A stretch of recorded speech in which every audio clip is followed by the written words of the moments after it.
just like you. No, I always want stress like you. Oh, I always want stress like you.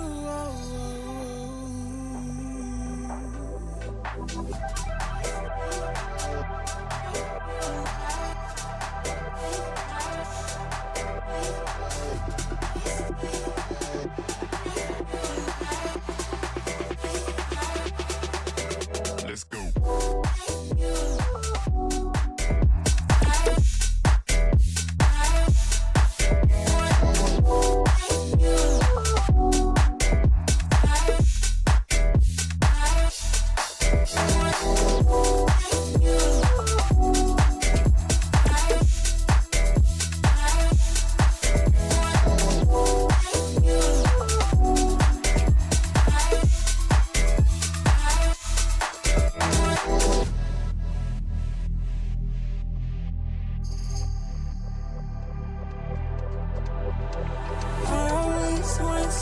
Just like you. No, I always want stress like you. Oh, I always want stress like you.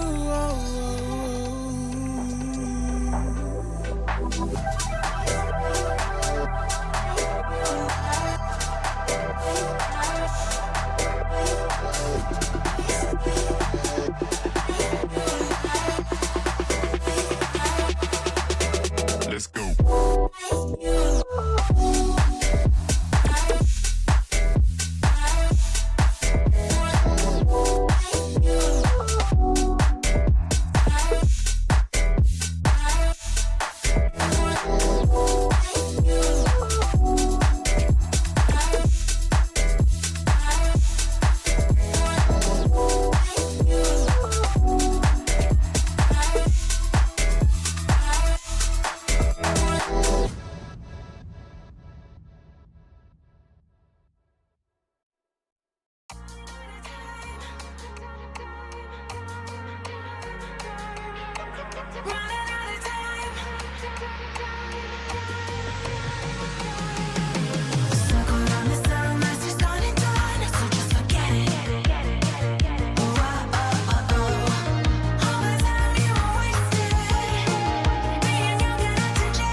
you look, where you touch, where you feel, yeah.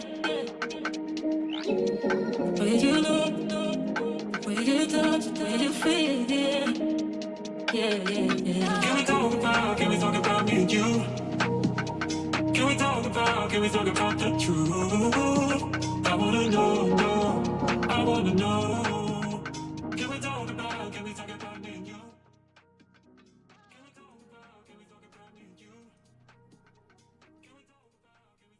From the muddy fields below Loudon Hill to the wines of Bannockburn, Scotland is no stranger to hard fought battles, but tonight we put down the spear and swords and pick up the mouse and keyboards as we head into Overwatch because it is time to crown our inaugural Overwatch 2 Battle for Scotland champions.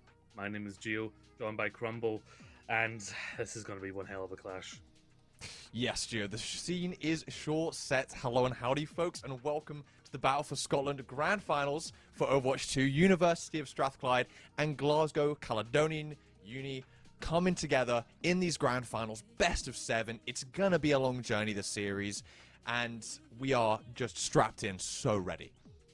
Yes, settle in, folks. About best of 7 means we've got time to really explore these teams. They both have plenty of chance to show us what they've done over the course of the season and potentially be our Battle for Scotland online champions. We've seen both these teams before crumble, but one of them's looking similar, but both of them have had a different journey here in Battle for Scotland. Yeah, Strathclyde have had a real breezy time. Their current record is 10-0. So no losses and only 2 map losses in their entire season so far. Whereas Caledonian, they've had to fight. They've had to go through the trenches, through that lower bracket, and to make their way here to the Grand Finals, as we can see in this lovely visual. Yes, it was the University of Abertay that knocked Caledonian down into the lower bracket, where they've had to fight back, including getting revenge against Abertay to make it into the grand finals. So they've had a much more strenuous journey here in the bracket compared to Strathclyde, who are undefeated. They have only lost 2 maps total in the tournament, Crumble. They are the team to beat right now. But Glasgow Caledonian, they're looking to punch up from the lowers. Yeah, and we've got 2 very interesting teams. We were talking beforehand. We have a couple teams that have what we call in the Overwatch community a one trick. On the side of Caledonian, I believe that it is the Symmetra that they really like to play. And then for Strathclyde, they have a Torbjorn one trick. So it's the battle of the turrets. The Swedish man, he's a favorite of mine. He is a favorite of mine, the Torbjorn. And I'm excited to maybe see it come out. I mean, if I cast my mind back to about a year ago for Battle for Glasgow 2023, when I saw that pot noodle Symmetra come out, I didn't know what to say. I didn't know what to do. Didn't know how to feel, but they won. So you can't downplay it if they're actually getting the dub with it. I know both teams, while they do have that one trick player and their preferred ways of playing, they have adapted. They've been talking to me about their adaptations in prep for not only the grand final but Battle for Scotland and the greater competitions going forward. So I think we will still see the Torben Sim, but I think they might be the creme de la creme of when these teams are playing. Yeah, and I mean, in terms of adaptation, we know Caledonian have built that kind of brawly nature, that brawly style around the Symmetra. We've learned that they like to play the Junk Queen and the Mei. You don't see a lot of Mei anymore, really, in the brawl. Kind of gets outpaced by the Sojans and other DPS that can kind of just do a better job of being more survivable. But if it's working, if you're working on that synergy, then it'll work out, hopefully. Well, let's take a little bit of a look into said rosters. Both of them have a lot of strong players. You've got MVP of the Overwatch 2 in Battle for Glasgow last year, Doorbell, on the backline of Caledonian. They have a very, very strong backline between Doorbell and Orion. The two of them have showing that they just know how to play together and they know how to support Yeah. their team. They also have the tanks of Josh and Jamie. Josh is a little bit newer to the team, but Jamie, cast your minds back, a very, very strong Winston player, took control of New York City, earned the moniker King Kong Jamie for a reason. On the other side, Crumble, we have Envy, who is a very strong player on the DPS. We've got Please Enjoy Game, who joined at the start of the semester. Lots of new faces for Strathclyde because they've built themselves a solid roster. Yeah, even some level of rearranging the team. Spectrion is a player who me and you are quite close to, who has moved away from the flex DPS position and kind of wants to play the main support, a little bit of the Lucio. And Spectrion will be judged very harshly as such. But very excited. That Dom Dom, which was obviously the tank player for Strathclyde, is now their substitute. So really excited to see maybe Dom Dom coming in. The difference in the tank, we've seen it before, the two of us, how that difference in the tank is can change the pace of play. It can change how a team move through these maps, their aggression, their positioning, and it can give a whole new different style to them. Yeah, both that Dom Dom and Spectron are students of the game. They know the game very well, so I'm excited to see what sort of things they've been cooking up today. But as we look forward to this specific matchup and how these teams are going to start clashing against each other, we're thinking it's a battle for it's a battle for battle for 7 maps. We could go Yeah. to 7 maps, 8 maps if there's a draw. This could be one hell of a journey. But I know both these teams are confident. In terms of their predictions, we have one team, Strathclyde, predicting a 4-0. They want to secure themselves that spot. They called Battle for Scotland Freelo. That's how confident they are. That's the Yeah. words that were used. And if they win Battle for Scotland, it's all just for drinking money for them. On the other side, we asked them what it would be like if Caledonian won. And what did they say, Crumble? They said it was just another day in the office. Just another day in the office. Michael Scott just coming around the corner. Easy peasy, lemon squeezy. They predicted a 4-2 for them. I mean, we're used to the Strathclyde confidence, calling back to Battle for Glasgow, and you have the loud shouts of the 3-2-1 for Spectrion's EMPs. They ring confidence. Moving on to Ilios, we might see a good variety in compositions, though. Yes, we might. Ilios is going to be our first control point, and historically with these teams, it is actually Caledonian who are a little bit stronger at control. They've got a very strong understanding of playing control.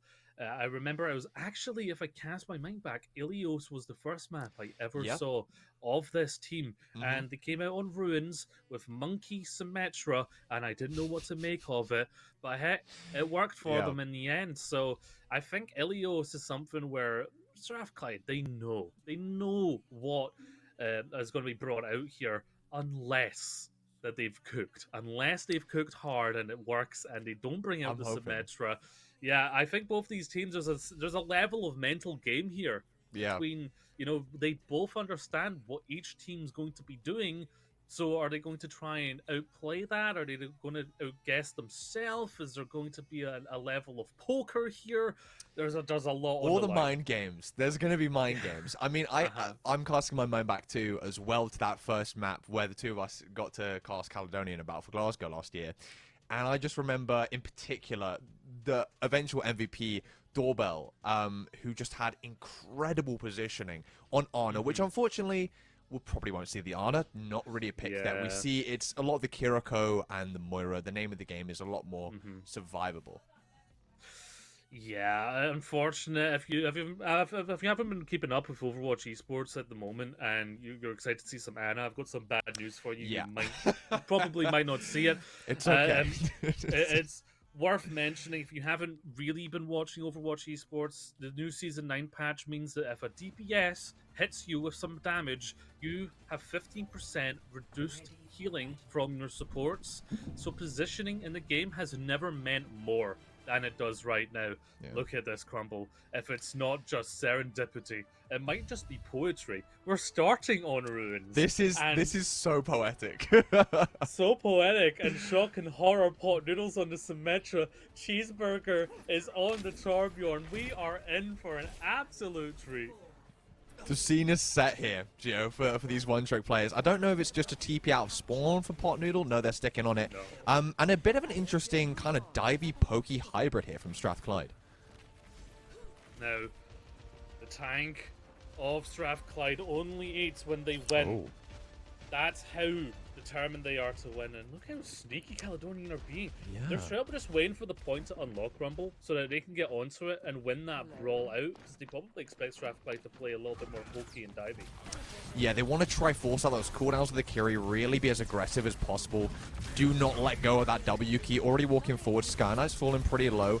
And if you force out those survivable cooldowns of Caledonian's comp pretty quickly, Strathclyde, they have a bit more poke. They can last longer in this fight. That Ram looking to hunt down the Lucio. Cheeseburger's precious baby turret has been taken out too.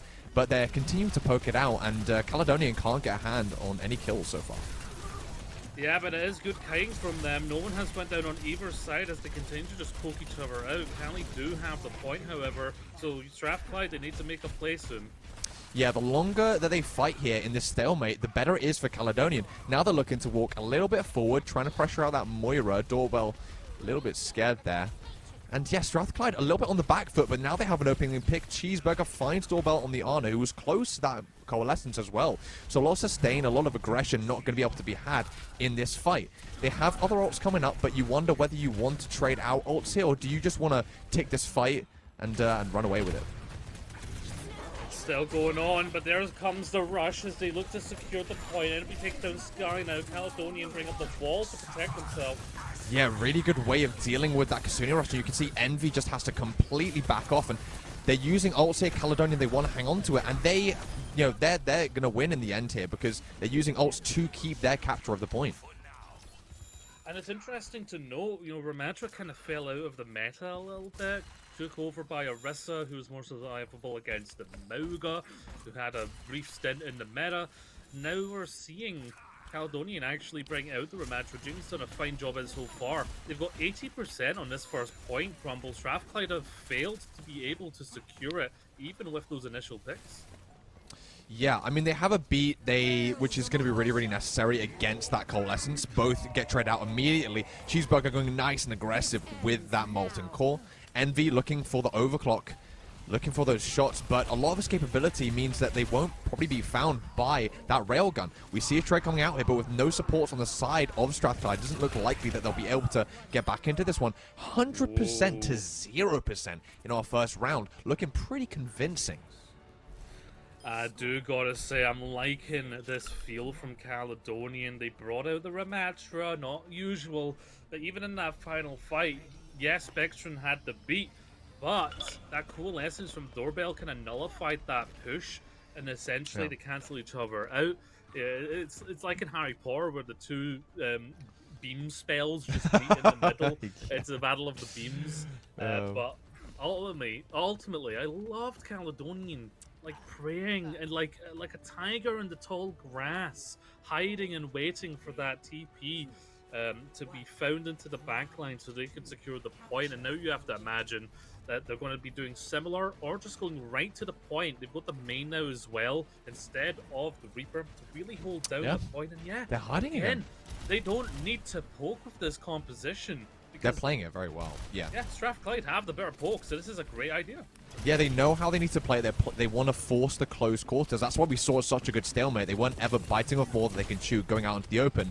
Good amount of pressure onto the TP in there, but they've allowed Caledonian to get their mark on the point. Looking for shots in, they get the cap. They really need to be able to find pressure, find a pick. Pot Noodle falls to apparently, in this fight, the better one trick. Cheeseburger finding a crucial kill here, but getting walled off. This is a fantastic wall, and we can see why the May has worked out so well for them. And the synergy of this composition, you get the wall, you can pummel in there with the Ramatra, and you don't want to play on their home turf, and Strathclyde, they just can't get in on point, Gio. Yeah, Cheeseburger got patted into the ground there, went a little bit too close, got walled off. That's the issue at this point. There's a lot more potential to get poked out by the likes of a Torbjorn, now a Junkrat actually. Uh, but if they go too close and you've got the wall, you wall them Oh, off. again! Torbjorn again, the first That- one to go down. I mean, Cheeseburger, although the rest of the team are struggling to find eliminations, Cheeseburger is still finding a lot of value on these unconventional picks. They don't have a lot to walk in here. We'll see the Envy Overclock coming out. Wall already gone, which means that, yeah, they can actually hold in this one, not worry about getting zoned off. Beautiful move from Spectrios. Goodbye, Sky Knight. Into the ground there. Into the waves of Ilios. Doorbell does find a good trade onto Cheeseburger, and with Envy Reese struggling to find any good value with that overclock. Oh, trades back and forth. Orion and Spectros giving us a booptacular show here. We do find 2 picks though coming out. So the Ramattra tried to kite back there, help their the rest of their team, and please enjoy. You have got to be kidding me. Another boop? Are you kidding? These Lucios just never stop. They never turn off. Yeah, both the Lucios really making quick work of Ilios here. B comes out from Orion, but already lost 2. The wall's there as well, but the trap is just outside of it.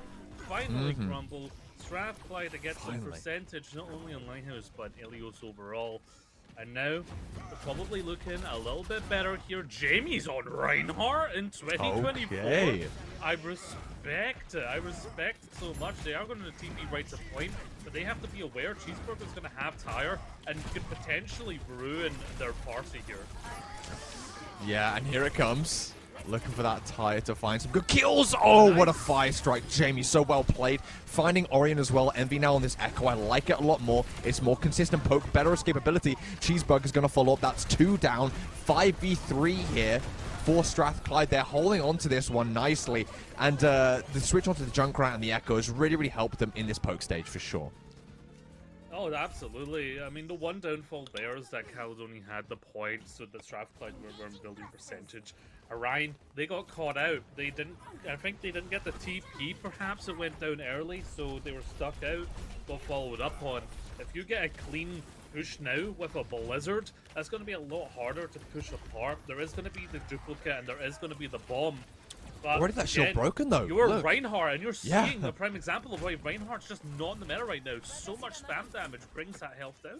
They break the shield. Jamie has to immediately go back to that Mega and reconvene. They have a bit of time to play with, having that 99% in their back pocket. Great TP. Everyone's made it to the point. They're using that Coalescence to keep Jamie up on that front line, who is still struggling. The invisible Cole finding lots and lots of value. There's the copy. Oh, but the boop. Oh, you're kidding me. With the copied Ryan, there comes a shatter from the copy. Oh, the amount of boops that we've seen so far on this one map, I think it might be closing on 10. We did find the flip, though, for Caledonian, and overall they had the ult bank just to win this one out, and that first map goes in their favor. Wowee. I said they were stronger at control. Well, I was not lying at all. They have made a statement, Grumble, early on here in the grand finals as Jamie brings out both Ramattra and Reinhardt, the most honest Overwatch I've ever seen in 2024, and to win with it. This is great stuff from Caledonian, and if they continue to play like this, Strathclyde have caught themselves in a world of hurt. Well, I think there's a very, very obvious issue. You know, we have some unconventional favorites in terms of what we have, you know, the Torb and the Sim that both these teams adjacently like to play. Sim is just more consistently synergistic with a certain composition. Sim works very well with the Brawl. If you do what Caledonia are doing, they're using the TP to its maximum advantage, using it as that really good mobility, get to point, you set up there, and you just play the Brawl as best you can. It works with that, and they're playing the Mei, they're playing the Moira and the Lucio. They have very good synergy. On that first map, I don't even know what Strathclyde were trying to do. They were kind of playing poke. They had the Diva, which didn't really negate anything.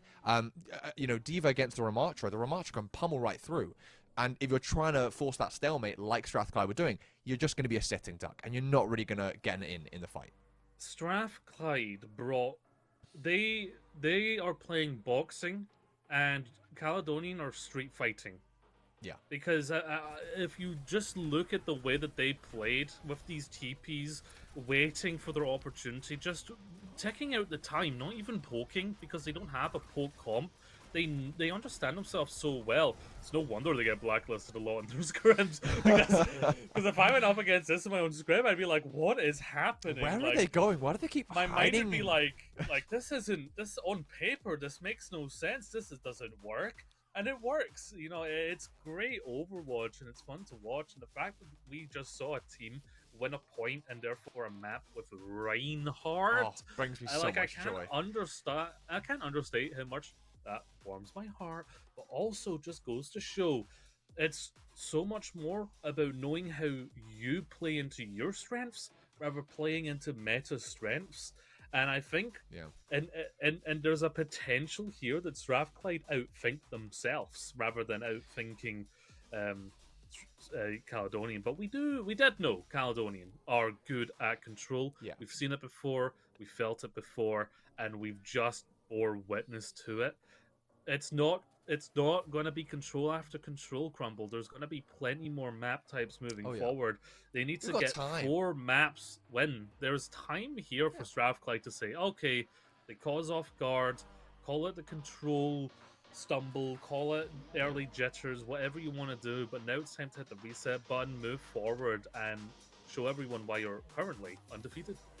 Yeah, I did like a lot of the adaptation. Envy moving over to the Echo is fantastic there because there's really nothing that the other comp can do about it. You know, Sim May, they can't contest the Echo. Reinhardt can't. The only person who can really consistently counter the Echo is the Moira, I guess, but that's not really going to have a big impact. So I like them maybe leaning into a little bit more of that dive that is more akin to the poke. The D.Va can work with it, but if you're going to be playing the D.Va into a Ramattra, that's where you want to switch things up. Maybe you play the Monkey, you know, if you want to play that divey or pokey style, decide which, and don't play D.Va just to play D.Va, basically. Moving on to Hollywood, we actually might see a little bit more dive, especially with second point being so good with it. Yeah, you bring up the Winston. We might see it here from Jamie, but I want to say I once called Jamie King Kong on the Ramattra. They were looking like Mecha Godzilla. They were just dominating the map. But yeah, on Hollywood, this map choice here, a lot more traditional pokey, traditional divey. However, I'm trying to think now. Reduce what I know and think ahead. What is Cali looking to do here?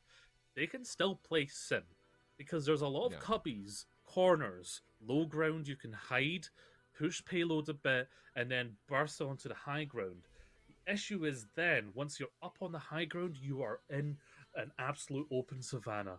And if they are going to play the Echo still, if they're going to play Pixit, basically hard counter your comp, and you get stuck in the open, that's where it's going to start to look like a completely different game, right? So Hollywood is that's a big threat to Caledonian here, and a betting man would say Strathclyde equals up here. We can only watch and find out, though. Yeah, I mean, like you say, Jamie has the Winston in his back pocket, so I won't doubt that we will see that come out. We might even see a little bit of the reoccurring Winston Symmetra. Who knows? You want to set up for that aggressive, TP. Then you still have a jump to be able to get out. Easy peasy, right? Or even jump in to go further. That's the Jamie way. So I'm expecting to see a little bit more, as you put it, honest Overwatch from these two teams. We saw a bit of Ryan, we saw a bit of D.Va. None of this Mauga nonsense. Ugh, Mauga. Ugh. Hardly know her. But yeah, we will see a little bit of that hybrid poke dive style, which Strathclyde do say is kind of their preferred play style. That's true, and we'll definitely find that out the hard way as we have the beautiful Hollywood map type here with the lovely sky.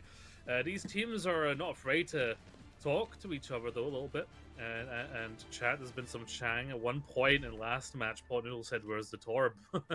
when Cheeseburger swapped onto the Junkrat, but that's not the case anymore, as we see pretty much the same setup from Ilios Ruins here. Caledonian They are going for their Rhine variant here of their TP strats. Strathclyde, though, they've got a lot more high ground to play around with. They've got a lot more kiting capability, and kiting capability where Envy has sightlines. That's the main thing. If Envy can build up that railgun and take someone out, that's where it becomes dangerous for Cali. Oh my god, excuse me! Oh, cheeseburger. Oh, getting smushed like a McDonald's cheeseburger right there. God damn, that was painful to watch. And this is what I'm talking about. When you have the Mei synergy, it just works out so well. Good trade, though, from Envy. They have that high ground, like you say, so they're able to find a couple picks. Good trades here. Spectrios is a little bit deep, but is coming back to the fight now. Only the Lucio and the Reinhardt, but they're barely able to not take out Envy. They went up the elevator, and Envy stayed on that low ground. Looking for the pick onto the Mei. No dash, though, now, and it is going to get caught. Ow, but that Suzu actually helps them to live this one. Strathclyde, now in this pokier, more sustained-based composition, looks to be doing well here on the defense so far. Yeah, Envy is in a horror movie playing Dead by Daylight, not Overwatch. That running was incredible. That's how they predicted Jamie to go into the elevator to save himself was brilliant. For the TP, there's no one stopping here. Cheeseburger that opens up. Again, the Cheeseburger is the one to fall in this fight. Gets charged by Jamie. Much more convincing fight win here, though, for Strathclyde. They managed to get all 5 members of Caledonian. I mean, sure, you drop your cheeseburger, but everyone knows that it's all about the chicken nuggets when it comes to 5-second rule anyway, right? 5-second rule Other fast food restaurants are available, by the way. Yeah, Strathclyde are doing a lot more kiting here, where Envy's in a better position to follow up, so is Cheeseburger. Glasgow Cali going up the Rhine just means there's going to be a lot more angle pressure that they can't deal with. Yeah, they keep onto that high ground, immediately try reverse engineer themselves and go back onto that high ground on the other side. They do find a couple kills here, once committing the Coalescence and the Shatter. Only 3 members online for Strathclyde. They do have a bomb if they want to look for the stall, and Spectros is close to the beat, so there is potential here. That was a solo shatter onto Envy, by the way, right onto the Donker. If they can keep this one alive, the bomb early, I don't know about that one. Blizzard comes out, Cheeseburger goes down. There is going to be an overclock. Oh. Yeah, but it looks like it's all done dusted. Yeah, you're right. Lots committed to this fight. Strathclyde, they've used a lot, so they might have to switch a couple of these picks just to make up for that lack of ult charge. Well, they thought they could have that one. I think the bomb perhaps came a little bit early from Pleasant Joy Game. Maybe they should have had something to eat there. But now we roll into the second point. Those TPs, there's going to be a lot more places to set up for TPs. It's once you get to the high ground that they're not there. It's getting those funny charges. But you don't need to get those funny charges when you're Winston, because you can do Winston leap and do Winston things and do Winston zap. Winston zap, Winston jump, Winston squish. And Cheeseburger got charged a lot when Jamie was on the Reinhardt. Might be getting squished by the monkey again. Is looking for that engage onto the high ground. Uses the bubble. Cooldown's gone. He's going to have to revert back to the Mega. Doorbell on the Ana is something that excites me greatly. Does land a nice little nade onto Spectrios there. And with Pot Noodle still on this Symmetra, they still have a lot of maneuverability, and they can actually play at the pace they want, still play very fast. Cheeseburger falls, and in retaliation, they want to use this Casino Rush to even things out. And Envy is just having a field day in this Casino Rush. Look at the bullets going, flying a million miles a minute. And it looks like, yeah, too much damage. Jamie is going to be falling pretty low, but it's still being topped up by Doorbell and hasn't actually fallen yet.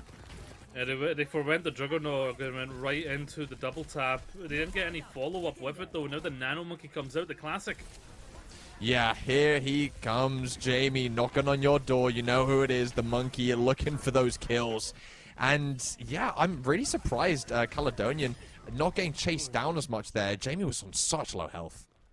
Well, hailing from Skull Island, Jamie is not adverse to a little bit of pain going in on the entry there, as they've got 4 minutes into the third. Swapping to the Ana is a perfect choice to complement this kind of oddball composition that is just straight up how Caledonian love to play.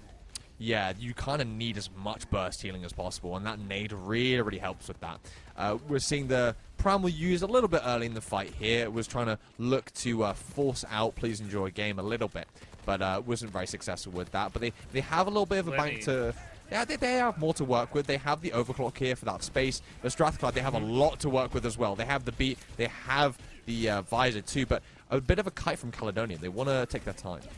Yeah, plenty of vaults to use. One to back them up. Pot Noodle goes immediately down, and that's going to cause a backup. But Jamie's already in. This was over before it even started. With a nice pick like that, and you take Pot Noodle's ult away from them. You say, no more ult for you. That's mine. Both support ults though from both sides coming into this next one. Jamie is going to swap back onto the Reinhardt. Now with an Ana, Jamie's going to be in a lot more pain until that nano comes up, especially against the likes of a Visor, potentially a Kitsune Visor. Yeah, and already the poke is just too much. We have to try and counteract that, beat that, but it's all in vain. Jamie takes so much damage upon entry that there's almost no use in keeping him up. And you're probably going to have to see Jamie switching off, or Doorbell possibly having to make an adaptation. Well, they want to use this nano. They want to get this nano out, nano Jamie in, and try and get something. But you're pushing right into a Kitsune Rush, which is, if not one of the best ultimates in the game right now. So it's going to be tough to get that proper follow-up. You did a well-placed TP or charge. They're kind of stuck here because they're forced to keep the honor for the nano. And that is a good pick. Spectros falling. They use the Kitsune, they use the bomb, and actually do find Orion. What? And Doorbell still hasn't used the nano yet, Gio. Okay, they use it onto the overclock. I think here they want to throw out ultimate so they can kind of switch things up. Doorbell still being on this honor is pretty bad. A cheeseburger, bit of a disrespectful kill with the hammer. You gotta be kidding me. Oh, been so good on this Torbjorn. It's a pleasure to watch. Ding dong on the noggin. Doorbell switches off because of it, and Sky Knight's going to go onto the Cassidy now for a little bit of that mid-range power. I want to just point out this Spectros got turret bombed by Pot Noodle to open that fight. That's exactly what happened. This oddball composition back together. Shatter is prepared. It's a very maneuverable comp here from Strapclide. Though Solani is going to be difficult. That Waldo is the main tool for them to be able to push in against this Molten Core. Yeah, they have to kind of give a little bit of that space, and like you say, the wall is up and running, ready to go. The careful thing you have to be about when you're Jamie here is that they have the Suzu, so you need to try your best to force it out, otherwise Sheep absolutely will counteract your ultimate with just the press of a button. They're positioned on this high ground now, looking for that in. Sky Knight going on a little bit of cheeky of a flank here, and with the wall as well, could look good. Find Spectros in one clean foul hit. One foul swoop is all they need. And without their Lucio, they're trying to kite, but they can't get away as quick as they'd like to. Find the DMEC. Yeah, well... Envy! For Spectros. Spectros thought that they were Mario. Turns out they were a Goomba.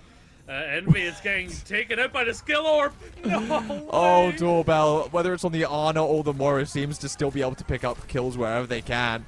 And Spectros back on this Baptiste, trying to stall with that lamp. And although the time bank was ticked down quite a lot, still a full cap here for Caledonian. They still look quite confident. Yeah, the important part is you have time in the bank. If you're unfamiliar with Overwatch on Hybrid, if you finish a map without any time remaining and the other team finishes with over a minute, you don't get a second chance for extra rounds. So having that time is actually really important. 15 seconds might not look like a lot, but it's really good if we go to further rounds, which we will need to do if Strathclyde want to get a hold of this game and equalize in the early innings here, because Glasgow Caledonian have finished the map and they are up 1 in the series already. Now, Caledonian, what they showed us there is that they are intelligent about the points in each map. They are learned about their own style of play. They come into second point, they swap to Monkey Ana, so that she has the sightlines on the Monkey, and Monkey so that you're not playing Reinhardt on second point Hollywood. I don't really need to explain that one, really. Yeah. Coming on to third, they struggled again. They went back to the Ryan, got stuck on Ana for a bit. I think they maybe put too much stock in the Nano, which, to be fair, did allow them control of the point, but they got stuck in the Ana for so long that they didn't quite get what they wanted there. Now, they are going to be playing the Ramatra early on here for that spam that he has with his primary fire. Sky Knight is on the Sojourn also. So Sky Knight versus Envy. That's going to be something to look out for here in this early stage of Hanamura attack for Strathclyde. Hanamura, I think you're clearly a good actor, because that is a complete lie. We are on Hollywood right now, Chio. Did I say Hanamura? You did say Hanamura. Oh man, I'm moving it. Man, just trying to relive the glory days, I guess. That is it. Yeah, on the high ground already, trying to look for good kills, but Sky Knight already proving themselves to be just as good of an adversary on this Sojourn. Taking a lot of poke, Jamie from the Torb and the Sojourn right away, and it's going to be a stalemate here with all the poke they have. Gonna be a stalemate, but still that pick was good. Pot Noodle is in some danger here. Do have to watch out the follow-up though, because Please Enjoy game goes so low, needs to abandon the fight, but Pot Noodle is so low. Does finally get caught out all alone there on that stairway. Now in a 45 situation, Caledonian can really look to try press the W key, really take as much advantage when they're down, and Jamie does exactly that. They force out the TP of the Kiri and just chase them down.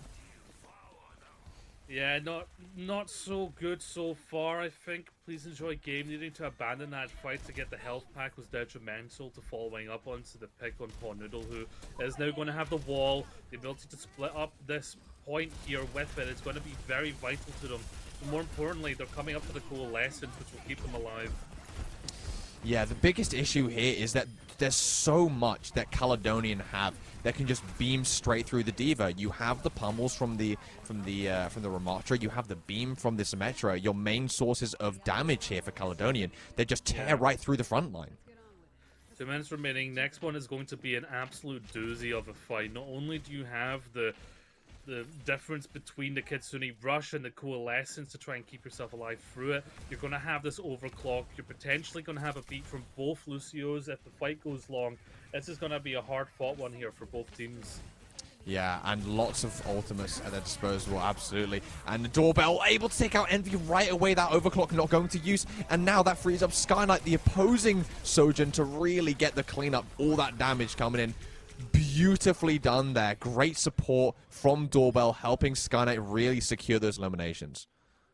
Yes, they have, unfortunately, though, invested 2 of their key winning condition fights. They really, they really need to get this beat online to protect from this Kitsune. However, it will be matched by Spectrus. Strathclyde are looking like they're going to have this one in the bag. Jamie needs to stay alive, utilizing this annihilation. Yeah, more stability might be what wins this fight here for Strathclyde, but aggression is the name of the game for Caledonian. But that annihilation completely isolated Jamie through the Kitsune Rush. The entire team of Strathclyde can just look at you and burst you down like it's just another day in the office. And it looks like they're going to get this first cap with 50 seconds remaining. A rare unforced error there. I think Jamie was a little too quick on the draw. When I talk about staying alive with the Annihilation, one of the greatest tools that Annihilation gives you is that extra health from it. Yeah. So I think Jamie could have waited for their health bank to go down a little bit more to get the most use out of it. Obviously, it's very hard to judge when you're a Kitsune Rush. So they are now on the Winston and the Anna, who can sit back. Very hard to dive for a slow-moving dive character like a Diva. So they're pretty safe. They just need to watch that their healing isn't getting eaten up too much by the Diva. Yeah, and you got to be worried of your Doorbell. You know, you are switching to Ana to support your Winston, but they have a Suzu, and also they've got that defense matrix, so it's going to be difficult to land your nades, not to be able to find aggressive. Yeah, nice early pick though. Pot Noodle not being one of the more mobile characters on the side of Caledonian is really going to suffer here. Gets caught out early. Envy also getting caught. Sky Knight has been an incredibly good factor in the success of Caledonian on this defense so far. Always been able to find really fantastic pick potential. Bomb goes onto the high ground, doesn't find anything. Caledonian don't have much in the bank here, but they're getting close to that nano overclock. The beat comes in from Spectros, counteracted with that wall. Strathclyde looking for aggression, and Caledonian looking for a defensive hold here, using that wall, wanting to charge up that nano overclock. Sheep falls, so your sustain is down, and Caledonian might be able to take this with just a neutral fight. Yeah, you can see how good they are utilizing that Symmetra wall barrier because that beat wasn't really utilized well because of it. They couldn't get the follow-up. Yeah, Ryan went real low. Envy will take them out. This fight's still technically in play here for both sides. Yeah, there's some keen picks coming out here. Yeah, and it just looks like, okay, well, they have the closer respawns at the end of the day, Caledonian. They managed to get the win here, but still, you know, a little too close for comfort. Envy has me envious of the skill there, but yeah, you're not able to keep them at bay when their spawn is right there. Overclock is ready. With that Kitsune Rush also have to be ready though. Overclock on the other side could get the nano boost. That nano boost could go into Jamie or Sky Knight here. Both would be deadly. I'm expecting the nano overclock. We've seen it before in the previous round. Envy already falling half HP. Both these soldiers just always looking for each other in these fights. Jamie falls and falls with the primal critically, so without your tank it's going to be a little scary, but there's the overclock with the nano. Oh, and it gets a differential. That's why you put it on Sky Knight. You're going to get the results. Soaring through the great beyond is Sky Knight on this Sojourn, showing us how it's done. And another convincing fight win here for Caledonian, even without Jamie on the front line to help them. God damn. Yeah, Jamie went down there, but when you've got Nano Overclock and Sky Knight on the character, you don't need no tank. Overwatch free, get rid of them. They're doozies anyway. You've got the Primal now to keep alive. You're going to have the beat. Spectrum will not get it this time. So they're really that's banking bad. on the Kitsune. They've lost the Kitsune rush. This is a disaster. Jamie leading the charge. The aggression so good. The Primal now used, catching out nearly the Lucio. Spectros probably won't be able to get back into this one. They do manage to get a touch, but it's going to be difficult to pull this one back. Strathclyde, they have the rush, but here comes the wall. Orion with the beat to also counteract this rush means that they have the 5-man beat. They have the numbers. They have the health. They are looking so good so far. Envy is on this high ground, has done miracles before, and Cheeseburger does find a pick onto Orion, but it looks like it's all she wrote here on Hollywood, the end of the movie that is this second round. 2-0 up. Caledonian looking so confident. That last fight hinged entirely on Kitsune Rush, and losing your Kiriko at the start is such a detriment to what would have happened if that fight went ahead with all 5 players of all 2 teams. Great elimination there from Caledonian. They are looking so strong here, and the fact that we have now seen them take out on Hybrid also, we know that they're also a very good Flashpoint team. If you're starting to count up and do the maths, put Flashpoint into the mix, you predict it for them, that looks like a 3-0. Now you're thinking 4-0. It's really now on Strathclyde to change the tide of everything, because they got really caught up in some bad fights that went really, really long. It's when fights are going really long that just something's not clicking. If it's target prio, if it's just being unable to take down the sustainability of a team, the fights were just going super long. And when you're on the attack, tick, tick, tick, tick. Every second counts because there's a timer, and that's what happened. They lost their time, and but for the final fight, you don't have the Kitsune Rush. There was no chance that they win that one, even with pop-off moments there, because the beat was ready from the defense as well. Like, that one was like as much as a nail can be in a coffin when that Kiriko went down. It's over. That's what happened. Yeah, it's over. Yeah, absolutely. But yeah, I mean, Crumble, first 2 maps, what are you feeling so far? There's one sore thumb that I see sticking out, and it is, unfortunately, please enjoy game, on the side of Strathclyde has really only played the D.Va and really not found a lot of value with it. We saw on that first point attack for Strathclyde was doing a lot, when we were seeing from their point of view, eating the damage orbs, negating some damage from Sky Knight on the opposing Sojourn. But you have a Symmetra one trick. You have that level 3 beam going into you, as well as a lot of time Jamie can play the Monkey or the Ramatra that in the neutral definitely does better than the D.Va. Maybe they want to play a little bit more convincingly in terms of their aggression. D.Va is good at supporting poke heroes, but if you want to really just force that poke, maybe go for the Sigma, or if you want to go brawlier, maybe go for the Ramatra or the Junk Queen.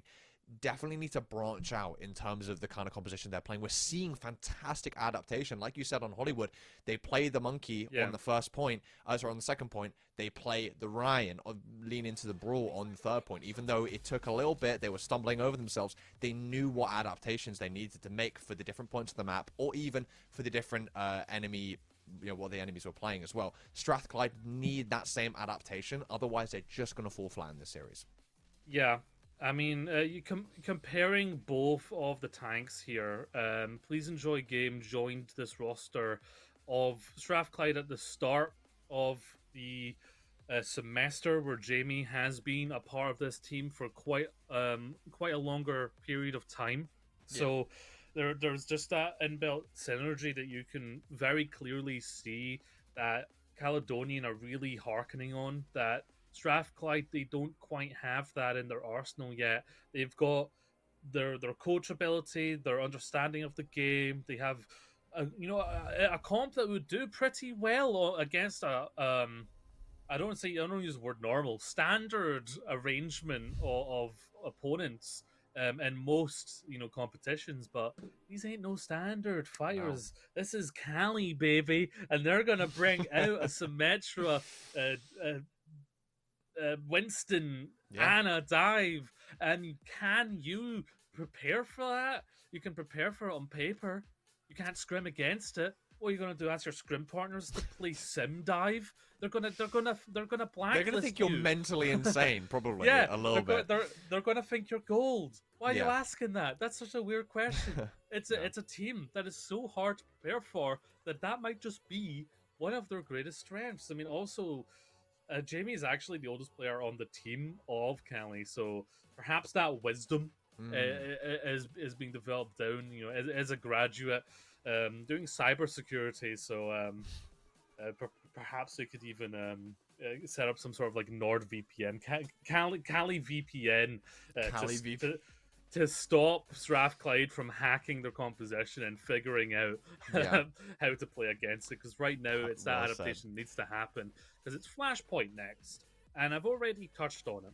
Flashpoint is a map that Caledonian are very confident on. Flashpoint didn't exist in Battle for Glasgow last year, so we actually haven't seen these teams. It's a play bit on more of an even playing field here with this newer game mode, for sure. I think it could be, but there seems to be a confidence when talking behind the scenes to the teams. Caledonian have a lot of confidence in their Flashpoint, as much as their control. And if you think about how control went in this series, you're suddenly thinking, "Wait, Flashpoint's next. Is this gonna free O? Is this gonna be a free O? And it's gonna have to be a reverse sweep for Straffers? That would be rough. Is this gonna be a 4-0 against an undefeated team that have only dropped 2 maps in the miracle entire run. tournament? A miracle run Caledonian- that would be from Cali. Caledonian and their team coming from the lower bracket. Yeah. And they're heading out like this. What an absolute story so far. But yes, Strathclyde, they need to bunker in. They need to get their shields up. They need to defend against this composition and find something peculiar enough to deal with it. Because I feel like on Flashpoint, we might see a similar strategy that we saw in Control, waiting for the point to unlock and then bouncing in. I think if I had to predict it, that's probably what's going to happen. Yeah. And I was thinking in my head that Dom might come in on the tank for a little bit more of that experience. I think. You're right. You're right. I think that's what's happening. Is coming in. So Please that. Enjoy is being subbed out for Dom. Spectros is being subbed out for Duncan right now.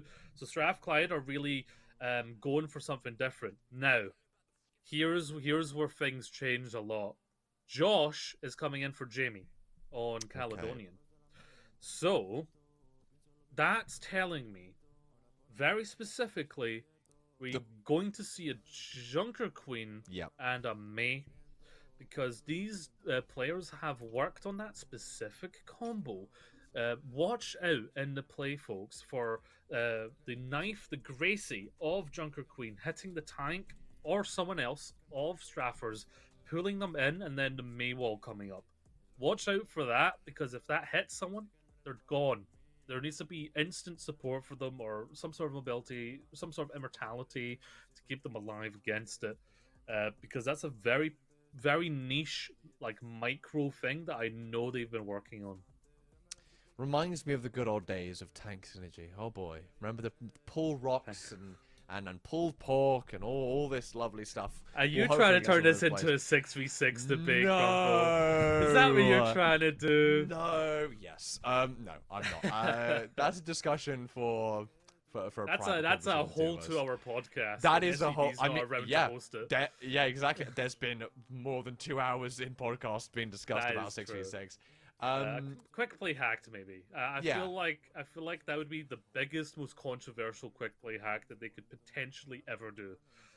But I we're want not talking about No. 6v6. We're talking about 5v5, and it's 5 players against 5 players here. 5 Scottish students against 5 Scottish students representing their retrospective unis. This Glasgow grudge match, which has been brought to the national stage of Battle for Scotland, a precursor to what Battle for Glasgow might look like in a couple months. So there's a lot on the line here. Not only will you be the Battle for Scotland online champions, the first ever Battle for Scotland champions, that ego boost you will get, that statement made going into things like Battle for Glasgow, where it's all about ego, it's all about the grudge match. That would be a big boon for either one of these teams, whether it's Strathclyde getting a, at this point, semi-reverse sweep, or if it's Caledonian, like, just finishing this one out clean. There's a lot on the line for these players. Yeah, and going back to the substitutes, we were saying, I like the change up from Strathclyde a little bit. You know, we talked about please enjoy game, really trying to force that diva. Didn't work out a majority of the time. That Dom having a little bit more of a diverse hero pool, and we're hopefully going to be seeing, yeah, it looks like we'll see the mirror of the Junker Queen here. And just as you predicted, we're seeing that May, Josh coming in specially for that Junker Queen as well. And I'm interested to see if Cheeseburger sticks to that Bastion, because that might also be a pretty interesting pick. Would not shock. Dom is looking like they're maybe the Queen player then.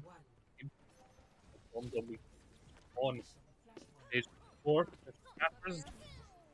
But without spectrum, and then I wonder if this is a playstyle choice, map choice, or try out this Josh Sky Knight combo. Need to be careful of the Bastion mode though. Oh, yeah. I mean, not even needing the Maywall, going in nice and aggressive. Dom falling very, very early. They have to respect the Bastion a little bit, but now that form is over, they can really walk in and aggress as much as they like.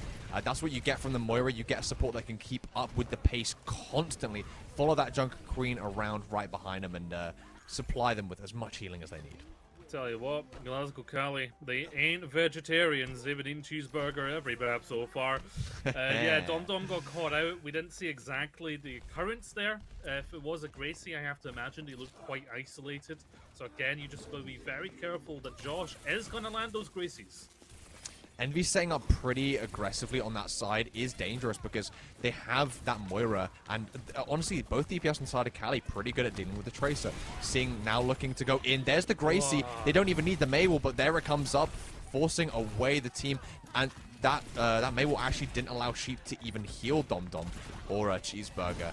And so far, Josh is looking like there's a reason they came in. There's a reason they are a Junker Queen specialist. Yeah, Pillwall came in, Cheeseburger went down before the follow-up with the wall anyway, but then that cleave comes in from Josh with that axe and hits 2 members, and of course, with every extra player that gets hit by the axe has less cooldown, so it gives Josh even more going forward. There is looking like they might try and touch here, but that's going to be so panicked. Yeah, a panic touch at the last second means they're going to have to be forcing that to use their cooldowns very, very early. No ults really online yet, and Doorbell having that coalescence is really, really great. But they're going to be traded out. Both flag supports falling, and it's to either team to find the follow-up. Oh, it's back and forth, Geo. Here comes the Blizzard from Cali, trying to force him off the point. Sky Knight on this May, looking for those kills. Pot Noodle actually using the symbol. It's a 1v2.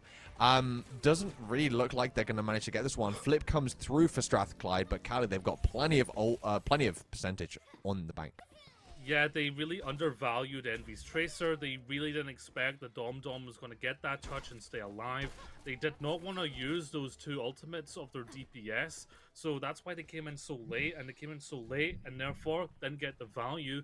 They are going to have the beat and the rampage for this next fight, but it will be matched, and not only that, Kitsune's ready from Sheep this next fight. I think Strathclyde are going to have this one unless someone gets taken out early. Yeah, lots in that old bank, like you say. Orion's beat usage is going to be have to be very, very good in this fight. They're looking for the TP onto the high ground, looking for the Kiriko, falling low, Sheep, no Suzu now, and here comes the Rampage as 2 members caught with that anti-healing effect. Good beat from Duncan. is going to be used to kind of sustain them up in this fight. And although Josh tried to use the Rampage for their own benefit here, it doesn't look like they're going to win out. As it's just a healthier ult bank from Strathclyde that lets them win that. Yeah, that's solid from them. They're going to win this point out. Talk about what you need to do in a grand finals moment like this. That was a great effort, not only in adapting Cheeseburger onto, I'm going to say the word, Crumble, normal pick of the Sojourn, and so far they've done all right on them as well. This next fight, you are going to have a potential coalescence and meal of the Blizzard, but Cheeseburger's early here with this overclock or the pulse bomb comes out, it could do wonders. Yeah, here it comes, trying to be counteracted by that Mabel. Envy again, getting such a high-value pulse bomb. The follow-up as well from Cheeseburger is fantastic. Both DPS ults used on the side of Strathclyde just to secure this one nice and early, and they're playing their comp exactly how they need to. They're pokier, and they're taking those longer fights, really relying on Cheeseburger, and they're getting the results for it.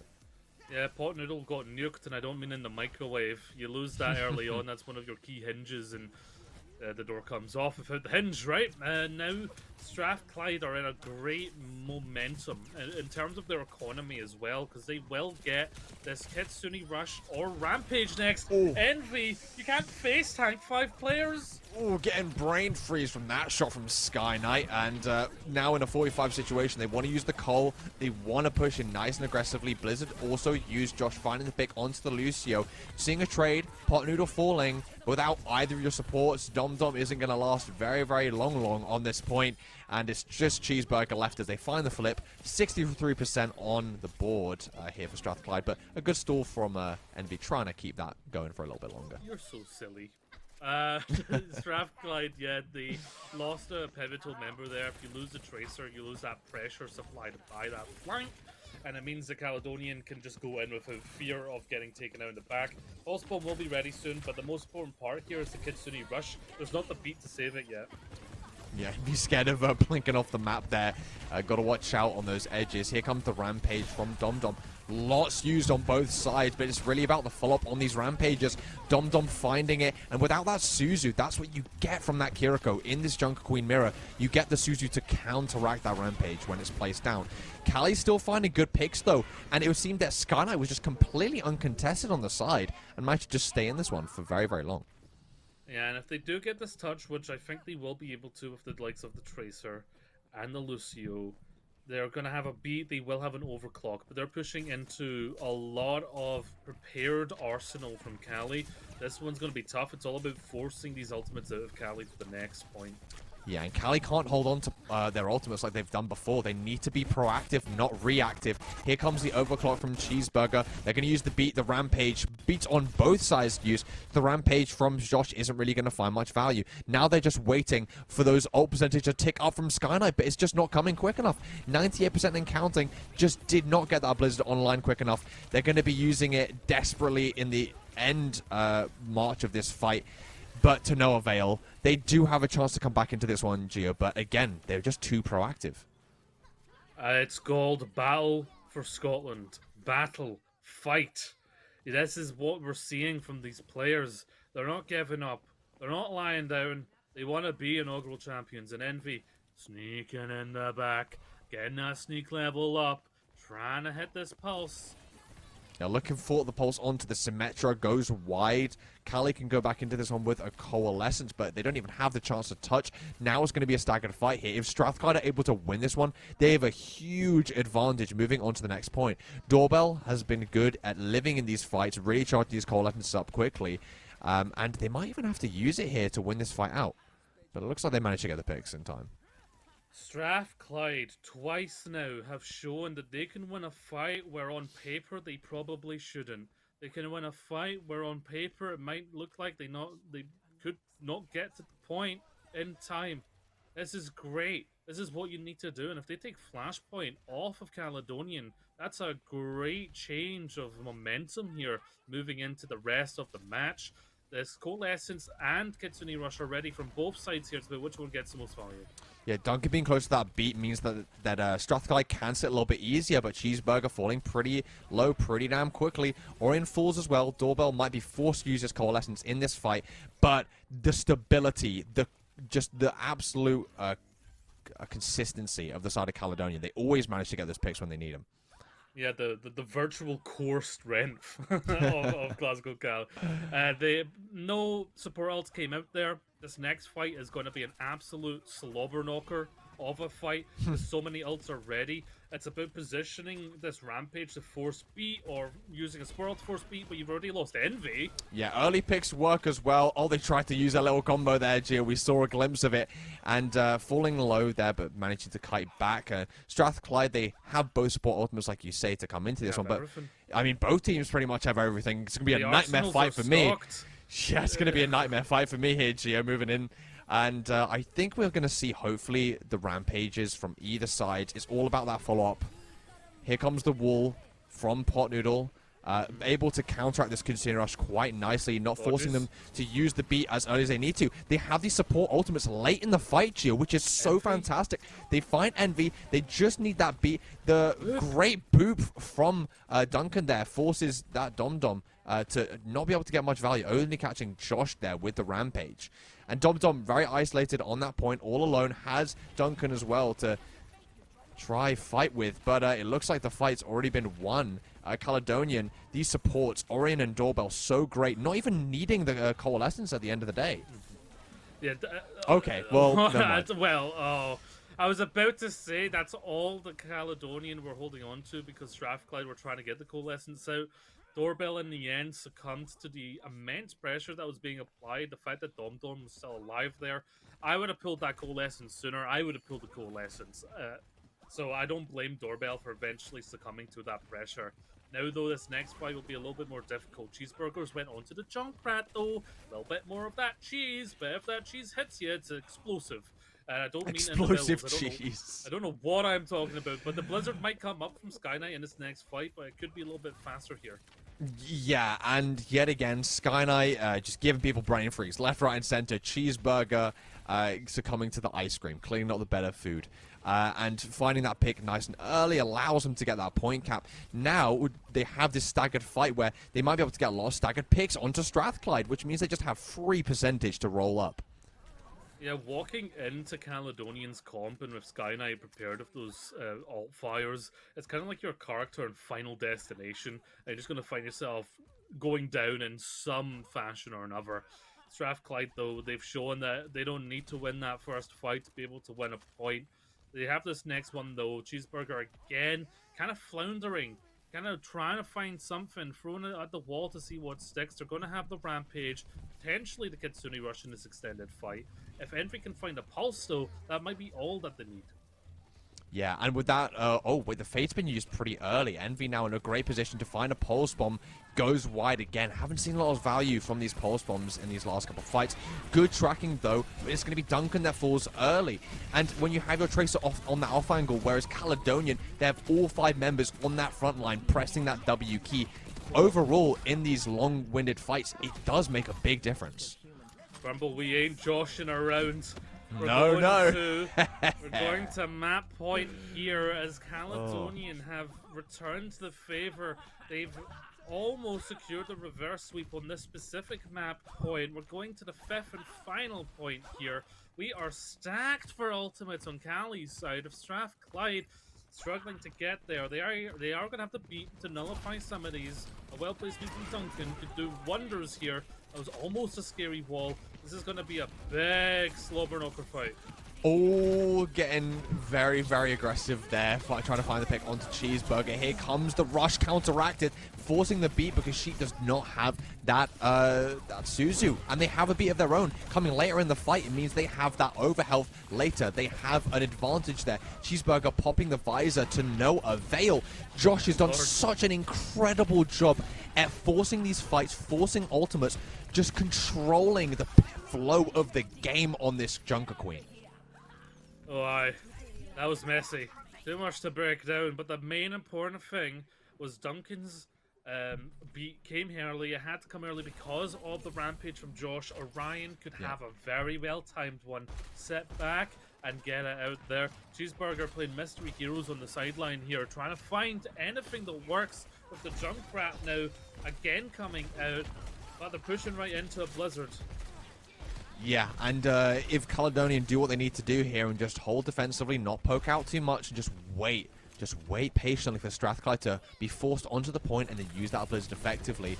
Potnoodle falls low, and basically a one clip with the cheeseburger cherry on top. They use the Blizzard here as the members of Strathclyde look to fall onto point, but nothing to find with it. And again, no Suzu. Doorbell is on that Moira. The Rampage finds its follow-up. Cheeseburger has eaten good in this fight. Oh, yes, they have. The Hamburglar themselves. 80% though for Caledonian on the final point means Strathclyde, they cannot let go of this point. They cannot let go. They need to win all the next fights. They can't make any silly mistakes. They need to build these ultimates. Most importantly, to beat and Kitsune. The Coalescence is going to be quick to build here from Doorbell. And Caledonian, they're going to have that ready well before anything from Strathclyde. Yeah, Cheeseburger hasn't gotten a good tire off with their Junkrat playtime, so I've got my fingers crossed for a cheesy one of them. Sky Knight finding an early pick onto Duncan, who was close to that beach. It was such a crucial pick, and yet again, Strathclyde, they lose this such important players that would mean the success for them. Okay. We do see trades though. That Dom Dom and Cheeseburger have that wow factor to get those crucial picks, try swing things back in their direction, and Envy's back on this Tracer. It's now a 2v2. The Lucio and the Queen versus that Tracer and Lucio. Having that shout means you have a bit more stability. Again, Envy going wide with that pulse. No recall. 5 health and a dream. They get the recap here. Caledonian looking to possibly give Strathclyde a run for their money on this map. Yeah, there's going to be panic picks here. There's going to be the beat coming up from Strathclyde. If Sleep can be quick, get Kitsune. Doorbell still has the lessons. It's the Such a hack with big the right. hack. Who can't use the beat? Yes, such a big hack coming in from Cheeseburger is possibly going to get caught out. Does find Sky Knight though. It's sliving on a prayer. It cancels the coalescence too. Cheeseburger is an absolute sensation on the Sombra. Pulling their team into this one. Getting their first map win, it looks like here, Gio, in this series on the back of that Sombra. Incredible plays from Cheeseburger. Sensational. Generational. Cheeseburger hacking that Lucio so you don't have sound barrier. Chef's kiss. The whole kitchen is kissing their goddamn hands crumble because they were playing mystery heroes, but they eventually found something. They found it. They found the right pick at the end. The somber work with the virus eliminations. Beautiful. Beautiful. That's what you need in those moments. In that one fight, you cancel. You negate the beat being used early in that fight. Yeah. Then you find a 1v1 trade. You find a 1v1 kill with the Sojourn. That's 2 picks. And then not only do you find a third, but you find a third that you cancel the Coalescence. Are you kidding me? Yeah. Wow. Just wow. Outstanding play there from Cheeseburger. An individual play to win it out in the end. When Strathclyde were panicking, they had the Doomfist out for final touch, and it worked for them. They just win it out. That was the closest map that we've had so far, Crumble. And Strathclyde get it out. They really needed this win, I feel. This was really needed. This and they was get just, it in the end. This is part of I mean, Dom Dom as play. well. Yeah.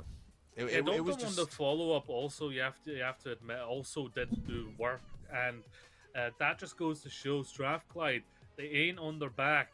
They don't have their bellies up. They're not giving up. They are not backing down, and that's all what Scotland knows how to do in our battles. We've been the underdogs pretty much every historical battle we've ever been in, so it just goes to show if you're the underdog here in Battle for Scotland, you just can't. You can't speak against it, which is crazy that I'm calling the undefeated team the underdog, but in the specific series before this point, it did look like they were, but now with a 2-1 outlook on the series, looking a lot better, a lot smoother, and now there's going to be a bit of a break, Crumble, for the players to kind of huddle up, decide on what to go next, and I think Strathclyde, we're seeing them get into their stride. Oh, yes. nice. As we are going to go to a quick break. Don't go anywhere too far, folks. Fill up your drinks, get some snacks, because this has the potential to be an absolute banger. Don't go too far, folks. We'll be right back.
time to play around.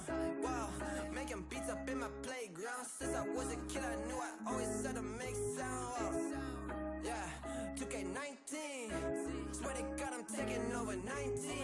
Hey, bad, bad, bad. Hit a $250,000 when it's here, pretty chilly. I've been trying to find me really well. Wow, silly yo, I be gone like Cheerio. Really though, swear we finna get the goal. You the goat, but the most been getting old. Standing still, yeah, I'm getting way too cold. Like it's uno dos, I go single on these hoes. Dozen songs, dozen shows. Guess that's just one way to grow. Rappers, they don't show their lows. Gucci down right to the toes. 100K right on the clothes. Out of here like adios, bye. People push the problems to the side. Tell you it's the truth, but they just lie. Tell them, can you look me in my eyes? Funny what these people can just hide. Okay, I'ma need to find a flow. Feel like eeny, meeny, miny, mo. I'ma catch whatever by the toe. You know I am not your average Joe. Tell her I'ma go and I'ma go. I just wanna grow, I wanna grow. Tell her I'ma go and I'ma go. I just wanna grow, I wanna grow. Whoa.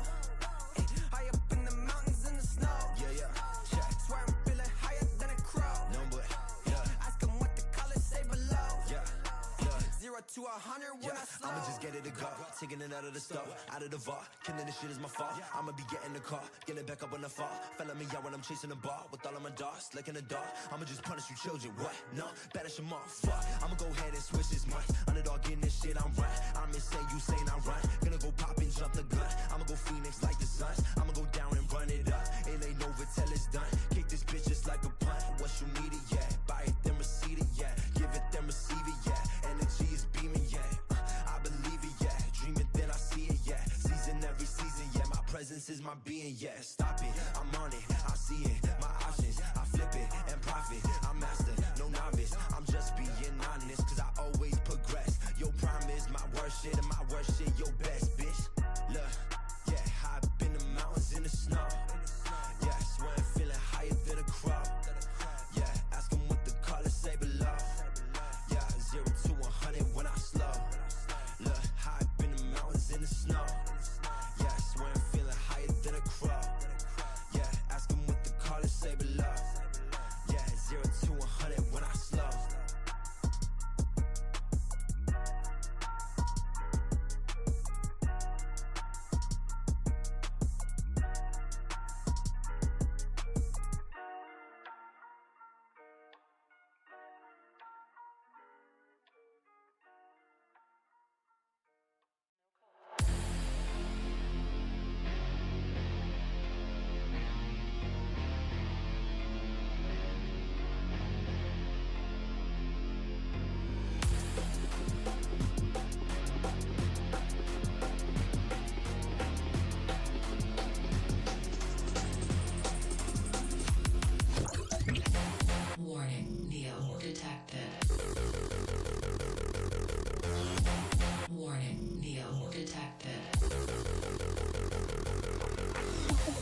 sometimes.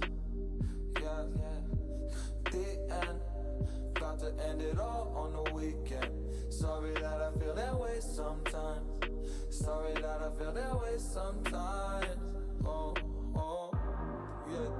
You don't really wanna know me. Hanging in the corner with a nose. Yeah. High on whatever they sold me. That's the old me, yeah. 6 years later trying to find me. Still trying to figure out the line piece. Looking for the love inside me.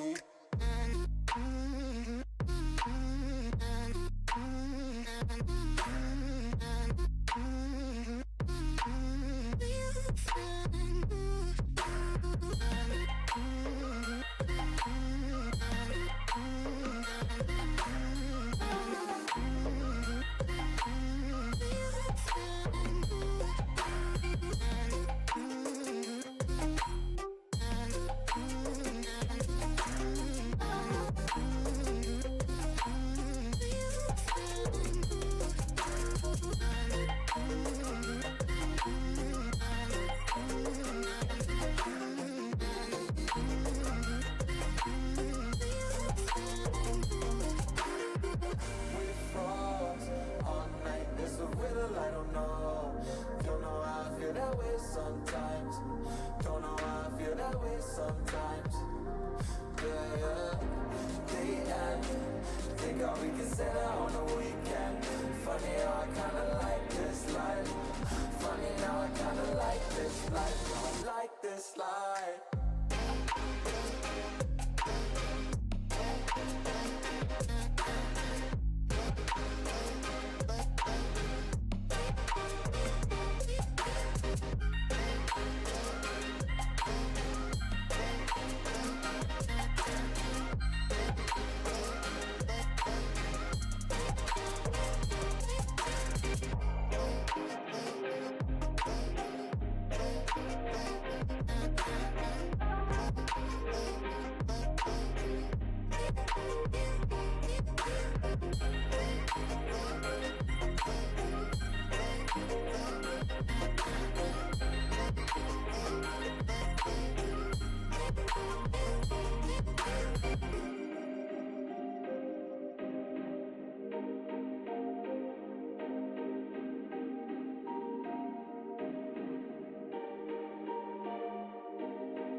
I'm always trying to see through your flaws, 'cause I know that you got so much more to give. You made a real mess, but I miss you though, 'cause I can go to sleep when I'm alone again. Say you wanna fix our problems. How long should I be waiting? Feels like I've had too much of drama, but I'm not ready to give in.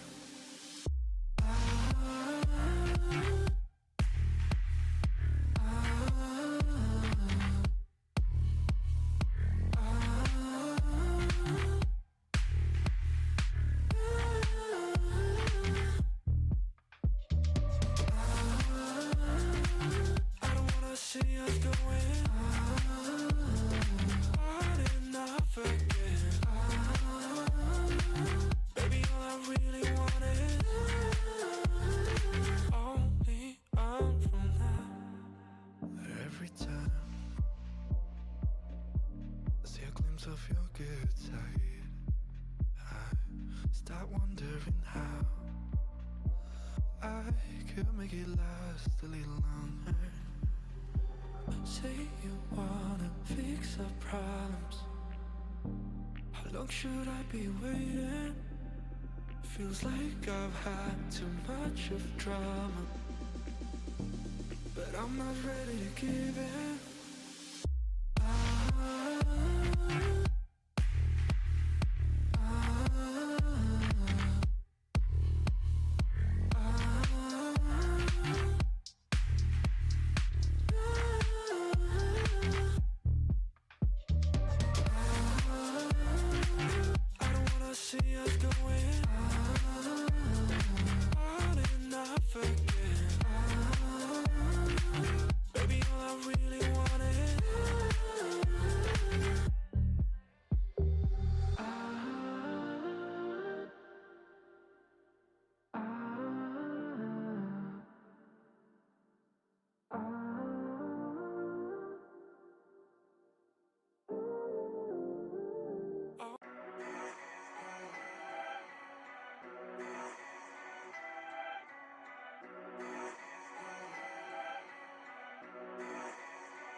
Hello, howdy, and welcome back to this absolute banger of a series. So far, we are 2-1 up to Caledonian. They looked pretty convincing in those first two maps, but back and forth in Flashpoint for a final win for Strathclyde, coming in clutch. Their plays really popping off, and now it's as close as ever. Yeah, we're only one away from it being a completely equal series, 2-2, and Strathclyde they certainly have built themselves some momentum going forward because we went into Flashpoint, into Zervassa, we saw some substitutions come in and out, and it was Strathclyde who had the edge on that one, but it was a very close contest, Crumble. So it's an idea of like, are we now seeing the momentum shift, or was it a fluke? And right now the teams are wanting to prove that that's either true or false. That either Strathclyde are in the momentum now, they're locked in, they're going to go and push forward and win the series now, or are Caledonian going to say, that's a nice map for you, but let's finish it up.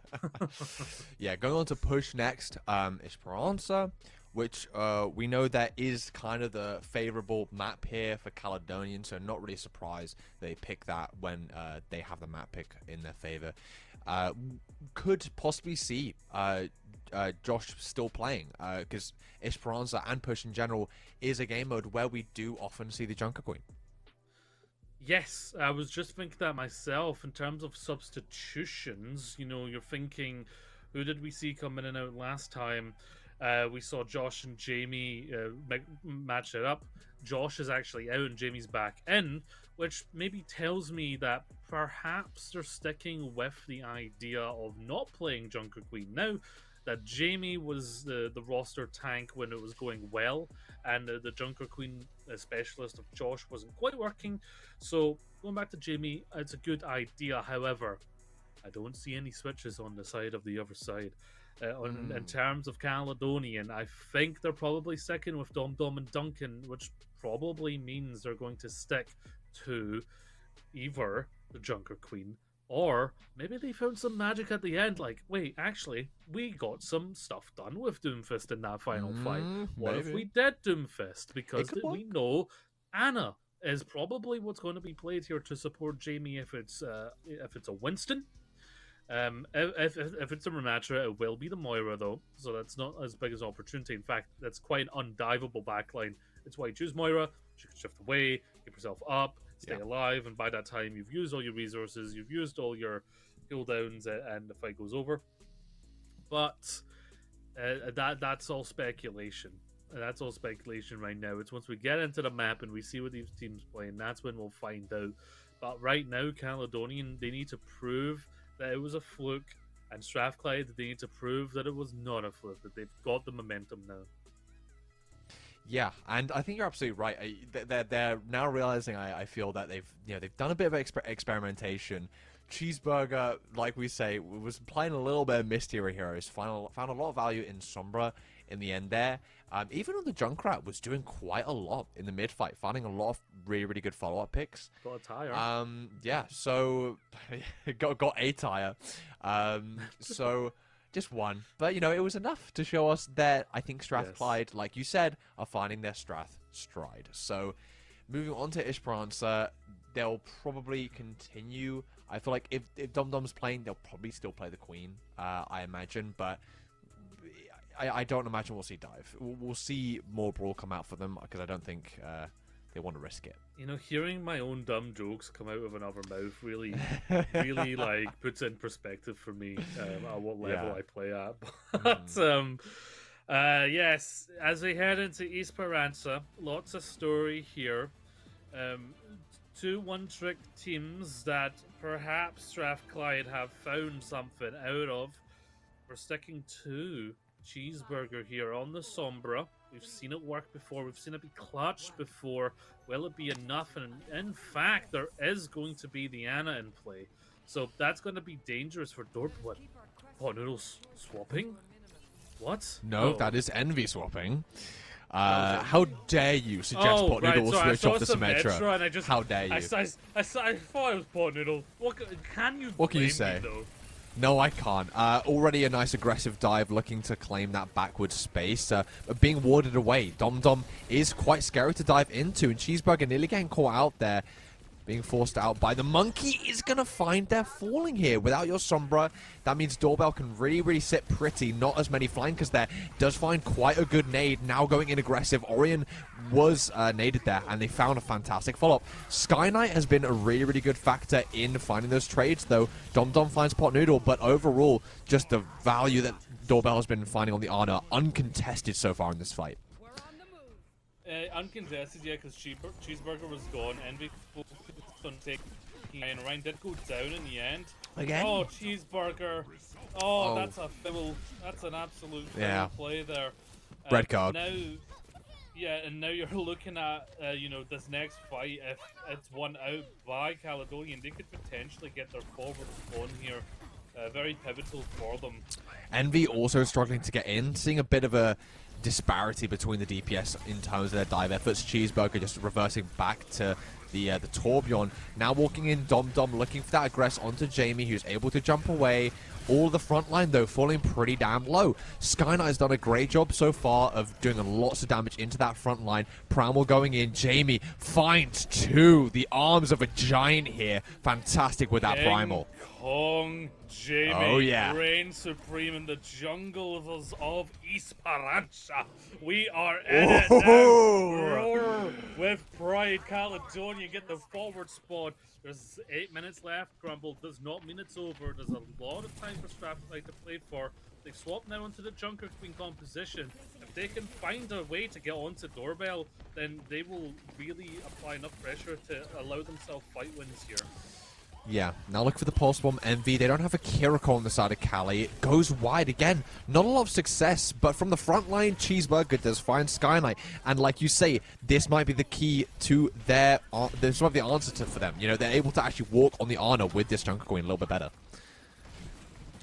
Yes, and Cheeseburger find that pick was nice.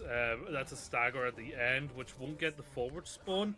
So now Caledonia need to back up. They'll allow Strathclyde a little bit more space. Support ults ready, both from Caledonian. Only the beat from Duncan. That Kitsune Rush hasn't been built yet from Strath. So Caledonian have a bit of an edge here, especially with the wall. So you're really looking at this next fight being a Caledonian win. Yeah, lots in the bank for them. I expect to see a nano onto either Jamie or on that overclock. Not having the Primal means that it'll probably go on to Jamie. Already good avoidance of the Molten Core. Skynet finding Cheeseburger. Ooh. And Jamie does find their grievance in this fight. Without your tank, it's going to be a little bit scary walking into this front line, so you want to maybe play on the back foot. Good sleep onto Duncan, and then here comes the nano overclock. And actually through the sleeping, Lucio managed to cancel out that beat, not now available in this fight. Really fantastic pick there off the back of Doorbell. Landing their cooldowns. Still the front line being alive for Strath means that they have a better odds in this fight. Forcing the rampage, though, is going to be necessary. Dom fell low, but you know, it's a struggled fight. Caledonian just staggered at this point.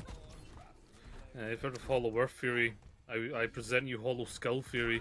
That was a very strange fight taken by Caledonian. They seem to not know what they wanted to do there, and they've used all their big hitters. They lost that fight. Absolutely pivotal.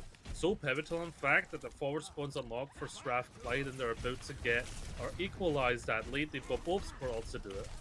Yeah, looking to claim a little bit of space. They're already using the bubble, Jamie. They're allowing Caledonian to have a little bit of space. They don't have the lead, so I wonder why Strathclyde are doing this. Well, they have the forward spawn. They don't need to push into it, but they've given too much space. Yeah, now Sky Knight is going to be the one to pick up a couple kills. They have the Primal as well. Strathclyde gave up a lot of space there without even having the lead. Finding a couple trades here and there. Sheep doing a great job of staying alive on this Kiriko, keeping up their front line. Envy goes to grab a health back. So Strathclyde really are still in this one. Oh, no! Oh, Duncan. Duncan may almost save them, but hold on a second. Is it just enough? Did the reinforcements come back just in time as Strathclyde are holding on to that Hold fight? on. Jamie goes down. Yeah, you have to watch that alternate fire of the Torbjorn. It's scary. A volley shotgun blast of molten bits and bobs into your face, mate. And that's why the Reinhardt comes out to try and survive that a little with the shield. It's a little bit of a tough one. Strathclyde taking the lead here in this map. We're going to have the Pulse Bomb here to keep it, as well as the Molten Core. Yeah, here comes a TP in, and now Oh, Duncan no! completely alone. Oh, sabotaged by their own Symmetra. Good sleep actually gets taken out there. Envy. Cheeseburger is going to try help this one for their team get a bit of a trade, but Caledonian, they do come out on top. That is such a fatal error so early on in that fight. You gotta keep your ears out if your Symmetra's doing a fake TP or a TP bomb, because if you take that TP when they're not intending you to, you will get caught out. Yeah. Orion did their rare error there from the Symmetra comp. They did win that fight though, very pivotally. They want to get this Nano out so the Doorbell can swap off of the Ana and get onto a more secure pick. Meanwhile, Oh, that's just a one Noodle clip. has been fried. Oh, yeah, that is just a clean one clip there from Envy. And now they have to kind of back out. They really can't take this fight at face value. Strathclyde, they're going to look to be on the aggress here, whereas Caledonian, they have to look for the back foot. They can't lose any other members here. Yeah, they have to play this one clean. If they lose anyone here, it'll be very, very poor for their forward momentum. The Nano will be ready. So will this overclock. They just have to watch that this upcoming Rampage doesn't get too much value. Oh, here it comes. Cancels the Molten Core. Big damage onto Dom Dom as well on that front line. 2 picks now for Sky Knight with the Nano at overclock. And it finds just as much value as you think it would. Sky Knight not looking to disappoint us. Okay, the Nano came out. Doorbell's not in position to swap yet, though, so they are going to stick to the Ana. Hope they don't get stuck in that cycle. We saw them before. Cheeseburger now swapping up to the Junkrat for a little bit more front-end damage against Jamie, who has the Shatter and could...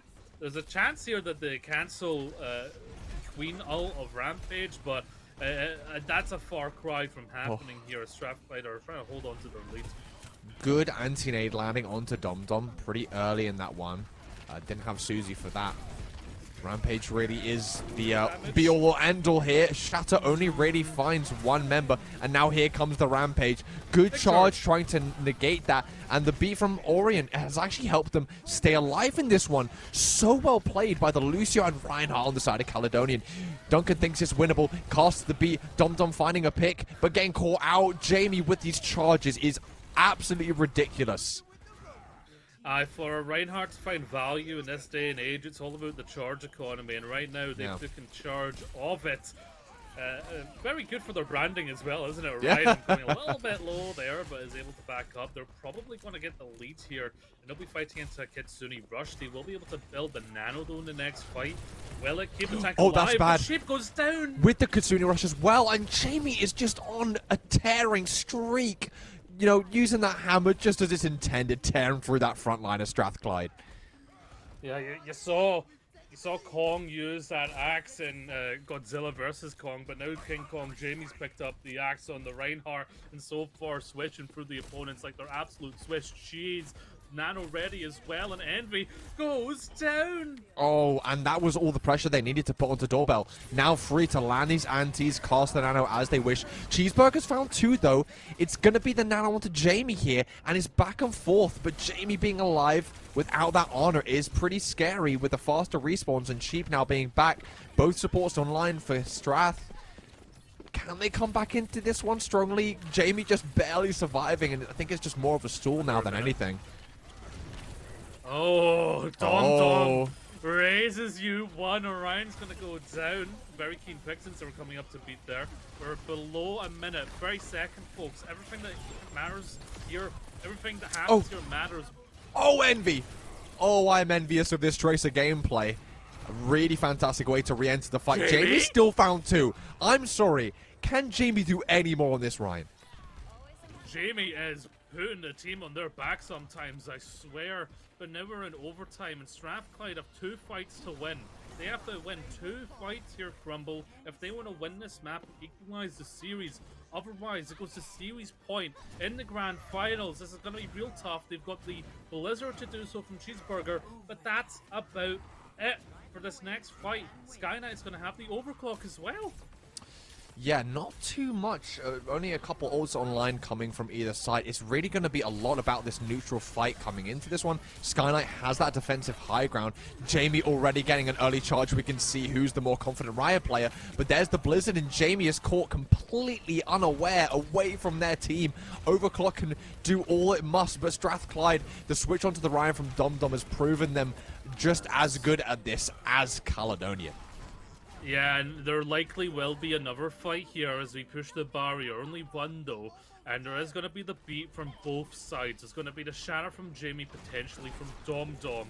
Coalescence maybe from Sheep could be that changing factor. Hot Noodle though will have the barrier. So much to play for. So much to play for indeed. Here comes out the barrier pretty early on. Allows Jamie to have full reign of this fight. They find the pick onto Cheeseburger. That's a good one to get.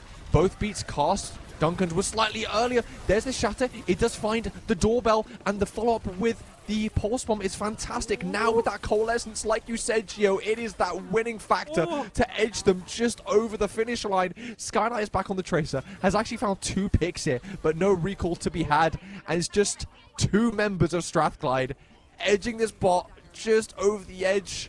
I don't think they could touch. Oh, barely in time. Jamie, they have the nano. This is just as we saw on the previous map. Now it's flipped in the favor of Caledonian. They have the nano boost on their bull. Sheep is falling low. Now your main source of healing is gone. Dom Dom back on this doofus, looking for the kill onto Pot Noodle, who's falling low. Skynet has a pulse bomb to use, trying to find a pick with it is going to be necessary, but Envy gets the better of them. Pot Noodle finds Dom Dom. The tank for the side of Strathclyde is down, puts down the pulse bomb. It's so back and forth. Pot Noodle traded out Envy, managed to find Pot Noodle themselves. It's just Jamie on this point, and now the Lucio's back too. It's a 2v2 situation, but with a low health pause on the side of Caledonian, they have the pulse. You are absolutely right. Sky Knight already building up to another damn pulse bomb. Barely trying to live Duncan. It's so back and forth. I cannot believe this, that Caledonian managed to hang it in on this one. And just to win it out, they have the nano, the B, and the mines just to seal the fate of themselves on this one. Oh, that was damn close. Caledonian not allowing Strathclyde to have the reverse sweep they so desperately desire. Good God Almighty! I'm gonna have a heart attack. Battle for Scotland. Well, you've earned it now. That was a war of attrition at the end. Every small moment mattered. And man, there was a moment where I thought that Jamie had maybe made a rare slip up, like went for that charge when the Mayall of Blizzard was ready, maybe miscommunicated that that wasn't ready and got caught out. That's what put us into such a panic mode of that fight there. So back and forth. These players are so damn good. So damn good. The teams are so damn coordinated. But right now, Caledonian Chargers have taken us to match point in the grand finals. They are one map win away, Crumble, from being the inaugural champions of Battle for Scotland Online and cementing themselves in the history books of Scottish esports. It's damn close. It's damn... I really thought Strathclyde, they had 2 players left there on point. Jamie comes in literally with half a meter left on the ball. And Doorbell, that nano boost, god damn. So incredibly well timed.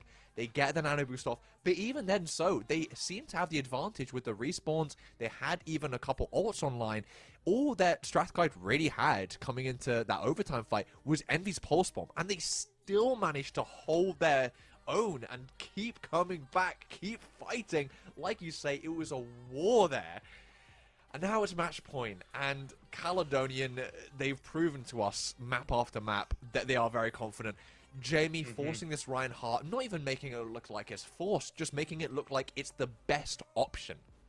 I know. I love it. It's honest Overwatch to an absolute T. And Dom Dom matching it and doing well with it also. Man, I'm almost envious of the players getting to play Reinhardt like this, but I know I'm just not as good as the players, so that's why they're there. Don't kid yourself, Gio. You're great.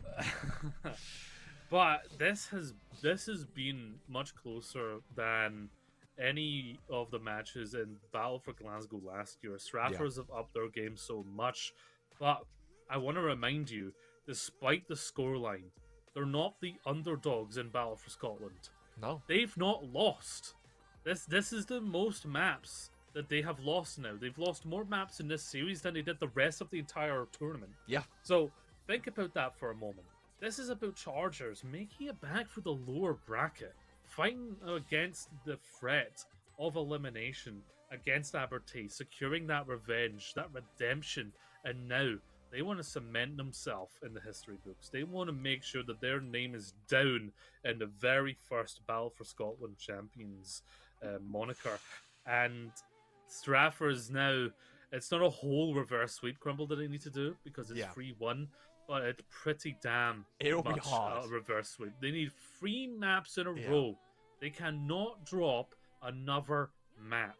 Otherwise, they receive their first loss, and Caledonian, they steal it, they take it, they cement themselves champions, and we go to Rialto for that, the beautiful canals of Rialto.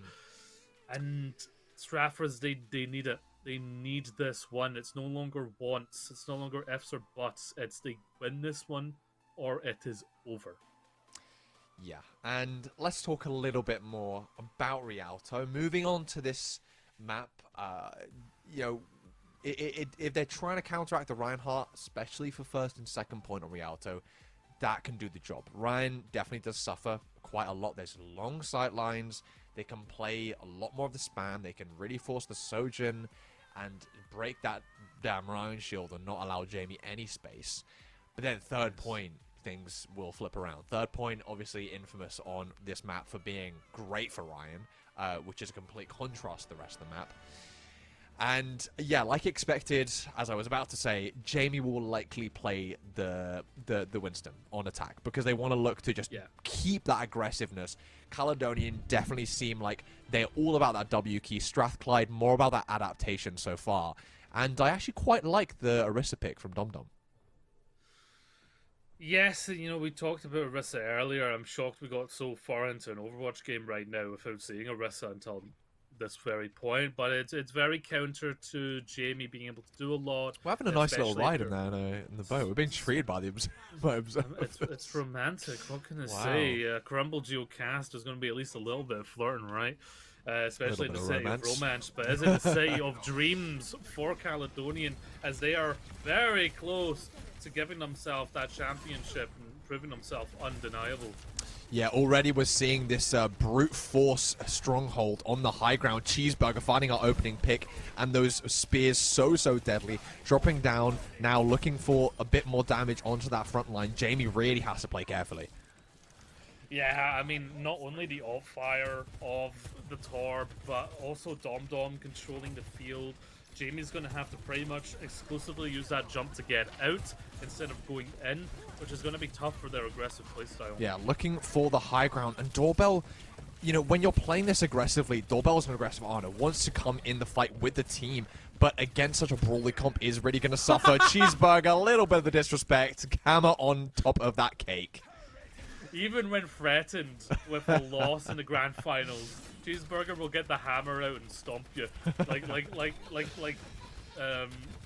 tenderizing meat, like a meat tenderizer. And now they still haven't found a lot of push here. They need to take control of this high ground, and Jamie already forced on to do that. Oh yeah, scary situation as well for Doorbell. Not really anyone falling back to peel for, and just Orion now for the heals. They do find a trade onto Envy at least, but Envy will be back quickly, and Strathclyde looking very comfortable here on this defense. Well, they need to be comfortable being put into the corner, because they've been put into the corner. And it seems like so far, in terms of the metal game, they have it down. In terms of the ult game, they've got absolutely everything they can have under the sun. They just don't want to use too much here. Jamie is floundering. Doesn't know what to pick. Doorbell needs to go into this Moira because they've been dove so many times. The Moira will get them survivable. But now it's about positioning Jamie so that they're not spammed out before they even get into the fight. It is a really good opening pick, though. Getting Envy, I would like to see how that happened, thank you. But yeah, they still have a healthy bank of ultimate Strathclyde on this defense. We're going to see the rush coming out first. Here comes... Ooh, the Terror Surge not catching anyone in particular. Dunker does fall, though, so they don't have the beat online either. Cheeseburger is taking the hammer duel to a whole nother level. We saw Ryan on Ryan, now it's time for Torb on Ryan. Strathclyde holding in this one, even though losing a member early. Well, they better have won it because they used 4 ultimates. You only have the No, beat that's left true. now. And Glasgow didn't really have much to use, but now they'll walk into this one with the wall. That really helps Sky Knight if you combo that with the overclock. Be ready from Duncan though against said overclock. Yeah, that is really what we're going to have to see here. We've seen Sky Knight be super aggressive with him so far. Trying to take control of this high ground so far with this brawl. They're still going to be, you know, at the looking down the barrel of so much poke from Strathclyde with that Orisa. The Orisa can kind of fall onto low ground and just keep spamming out the shield on the high ground.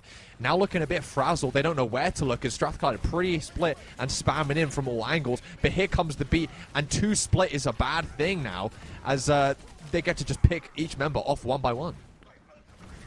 You know, watching Jamie play Reinhardt, I'm starting to understand how they're able to do it at this level. Let's be careful.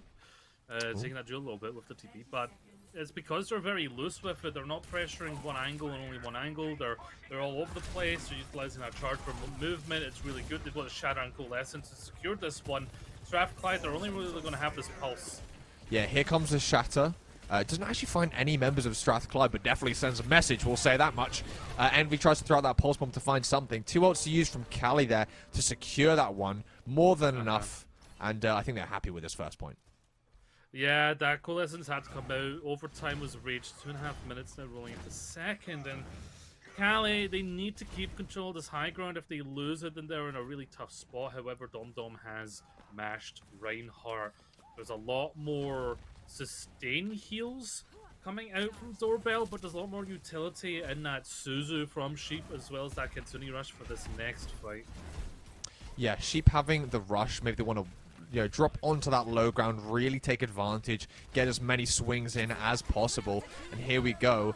Going to be counteracted normally, as we see, by that wall. And look, they have to be forced back. They have to use cooldowns to get away. But he still managed to sneak a couple kills through the cracks of that wall. We still see Jamie in the midst of all this crossfire, still finding a couple picks. They have to use the beat to even win out the fight. Jamie, even in the most dire of situations, still seems to pop off on that character. I mean, give credit where credit's due to the backline there. Jamie being alive is all just down to probably Doorbell emptying the bladder of heals onto them. Now, you've got Strathclyde holding. They've got the Shatter advantage. It's all about hitting it, not, you know, landing it in that shield. The classic Ryan duel that everyone loves in Overwatch. Sky Knight, though, could build up to an overclock. Coalescence very close also. The fight goes long and Caledonian win it. Yeah, they just have the support ults to really win this one out. All that sustain they could ever want. Jamie does get shattered, though. Has to force out the beat. Still low.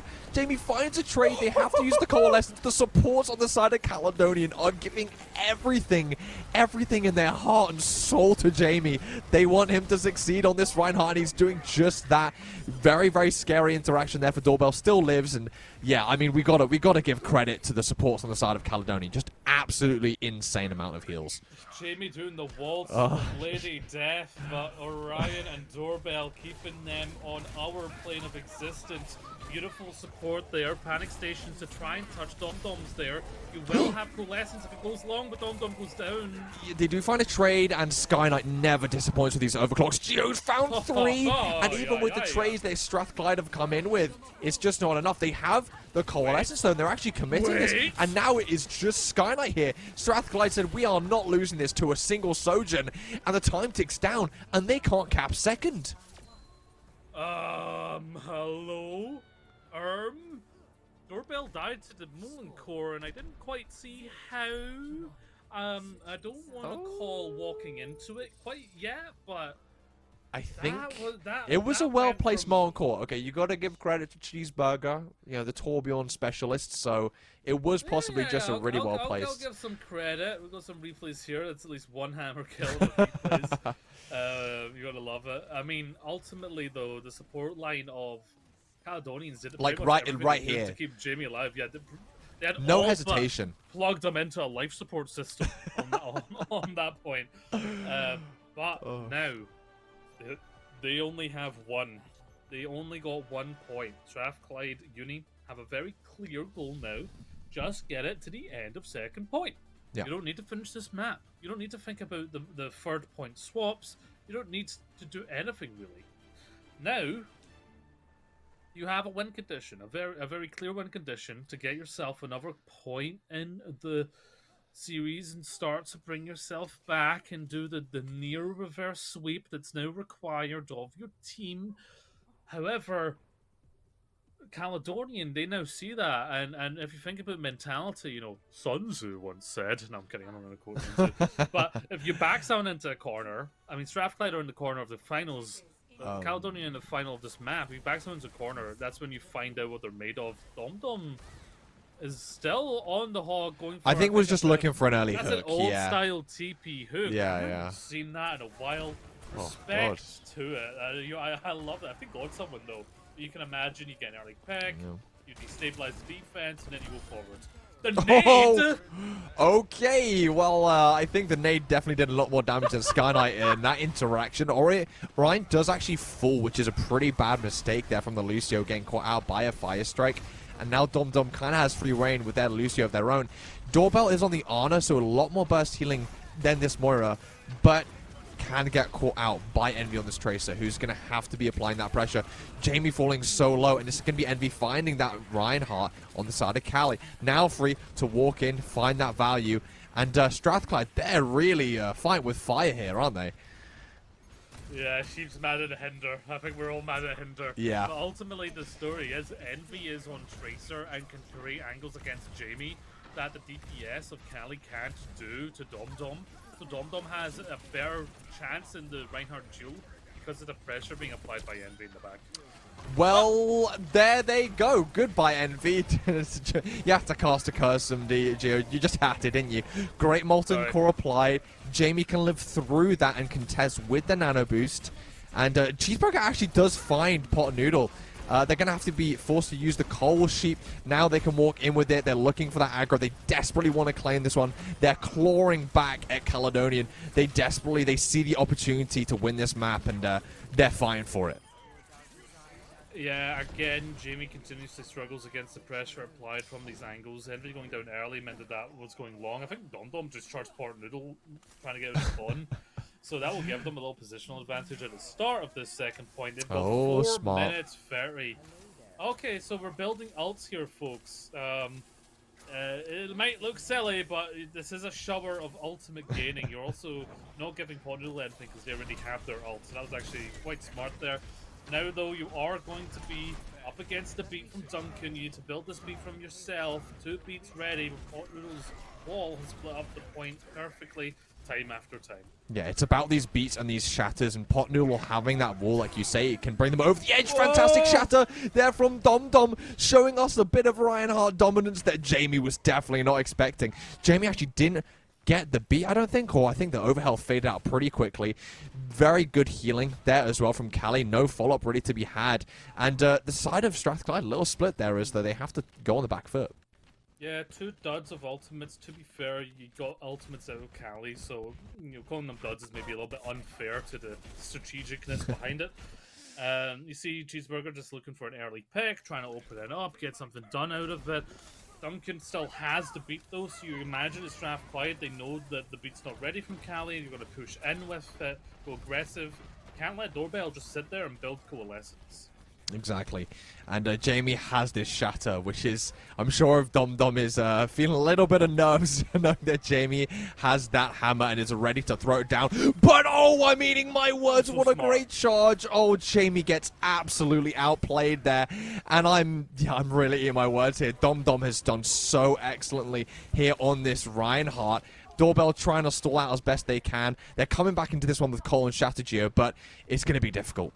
I don't know who called it, but using Cheeseburger as bait was actually such a good idea with that counter charge. The shower's still ready, coalescence is up, no beat, but she can build it themselves. It'll be a double coal. Just waiting for this shatter. Here comes Cole from both sides. It's all about the sustain. It's all about Jamie just looking for that shatter. Dom nearly has another one in the time Jamie has only had a single. Not Nano, Shatter. Oh, Envy with the pulse bomb. Finding 2. Oh, well, that's a way to finish off the map. Strathclyde, 2 minutes 13 in the bank in that attack, finishing it up. With Wow. style and glory. Yeah.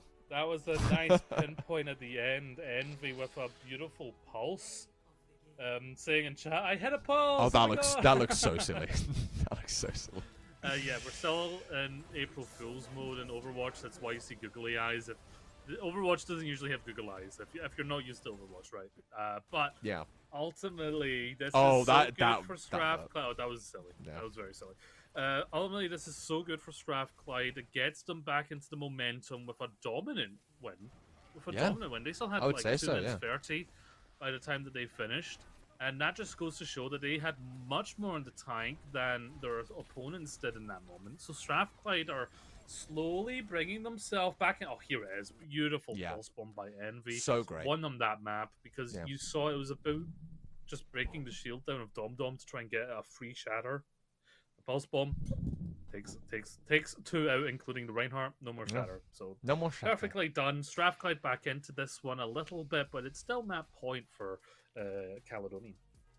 But when you are on that match point, you sit back a little bit. Maybe you don't have as much intensity. We saw a lot of fire in the guts, a lot of guts from Strathclyde, especially from Dom, who going against Jamie, who has been really, really confident on the Reinhardt this entire series. Dom going, okay, I'm gonna come right back at you. I'm gonna fight fire with fire, or hammers with hammers, I should really say, and go into the Reinhardt myself. Going on to Li Jiang, less likely we'll see as much Ryan from the side of Strathclyde, but I don't doubt Jamie will still want to force it.